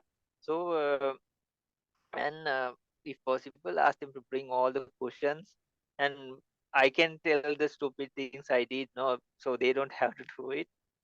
So for the initial part, it's better to be comfortable, not like over, not over, because we sat on the floor and it was like torture, no. We were like, "Oh, okay, we do it." So, but no, the first part is very tough. So it's better to go in a moderate way and use, because your knees are. We'll talk about these things, not in like lengthy ways, but the tips and things. And other people also can share. I did like this. It was easy for me like this. No, anything. So please ask them to like grab all the cushions they want and find like a nice place that doesn't get disturbed regularly. So we can have some time, like, and in the future, so they can practice there also. And we'll tell the reasons also why. Yeah. Okay. Да, еще что Бханте хотел посоветовать, это, во-первых, найти подушек, чтобы вам было удобно сидеть, потому что вот эта первая часть, она сама по себе сложная, и нам не нужно усложнять себе жизнь, например, и пытаться сидеть на голом полу. В общем, лучше, чтобы было более или менее удобно, да, не слишком удобно, но достаточно удобно, чтобы тело, тем более, если мы не привыкли, там у нас колени и все остальное, чтобы это нас сильно не отвлекало. И желательно найти место, где вас ничто не будет беспокоить, да, какой-то уголок, в котором вы можете сесть, и вам никто особенно не будет мешать, и тогда потом вы тоже можете практиковать в этом месте самостоятельно тоже. В общем, вот это желательно подготовить к практическому занятию. Then you all also have a very good night and a very good rest. Yeah, you too. Thank you very much. It's also late. And Thank you Thank for you. having me. Yeah. Thank you, Bhante. Thank you very much. May all Да, be спокойной well. ночи нам желает Бханте. И мы тоже можем пожелать друг другу. До новых встреч. Следите за обновлениями. Надежда, спасибо тебе. Да, Спасибо. До Да, свидания. спасибо, кто Марина, был. Рима, Yeah. Аделина, вам большое спасибо. Самым стойким, самым мужественным женщинам. Thank you very much. Yeah, Thank you for Спокойной having me. ночи. Спокойной ночи. Спокойной ночи. Have a good night. Have a good night, Bhante. Good night. Good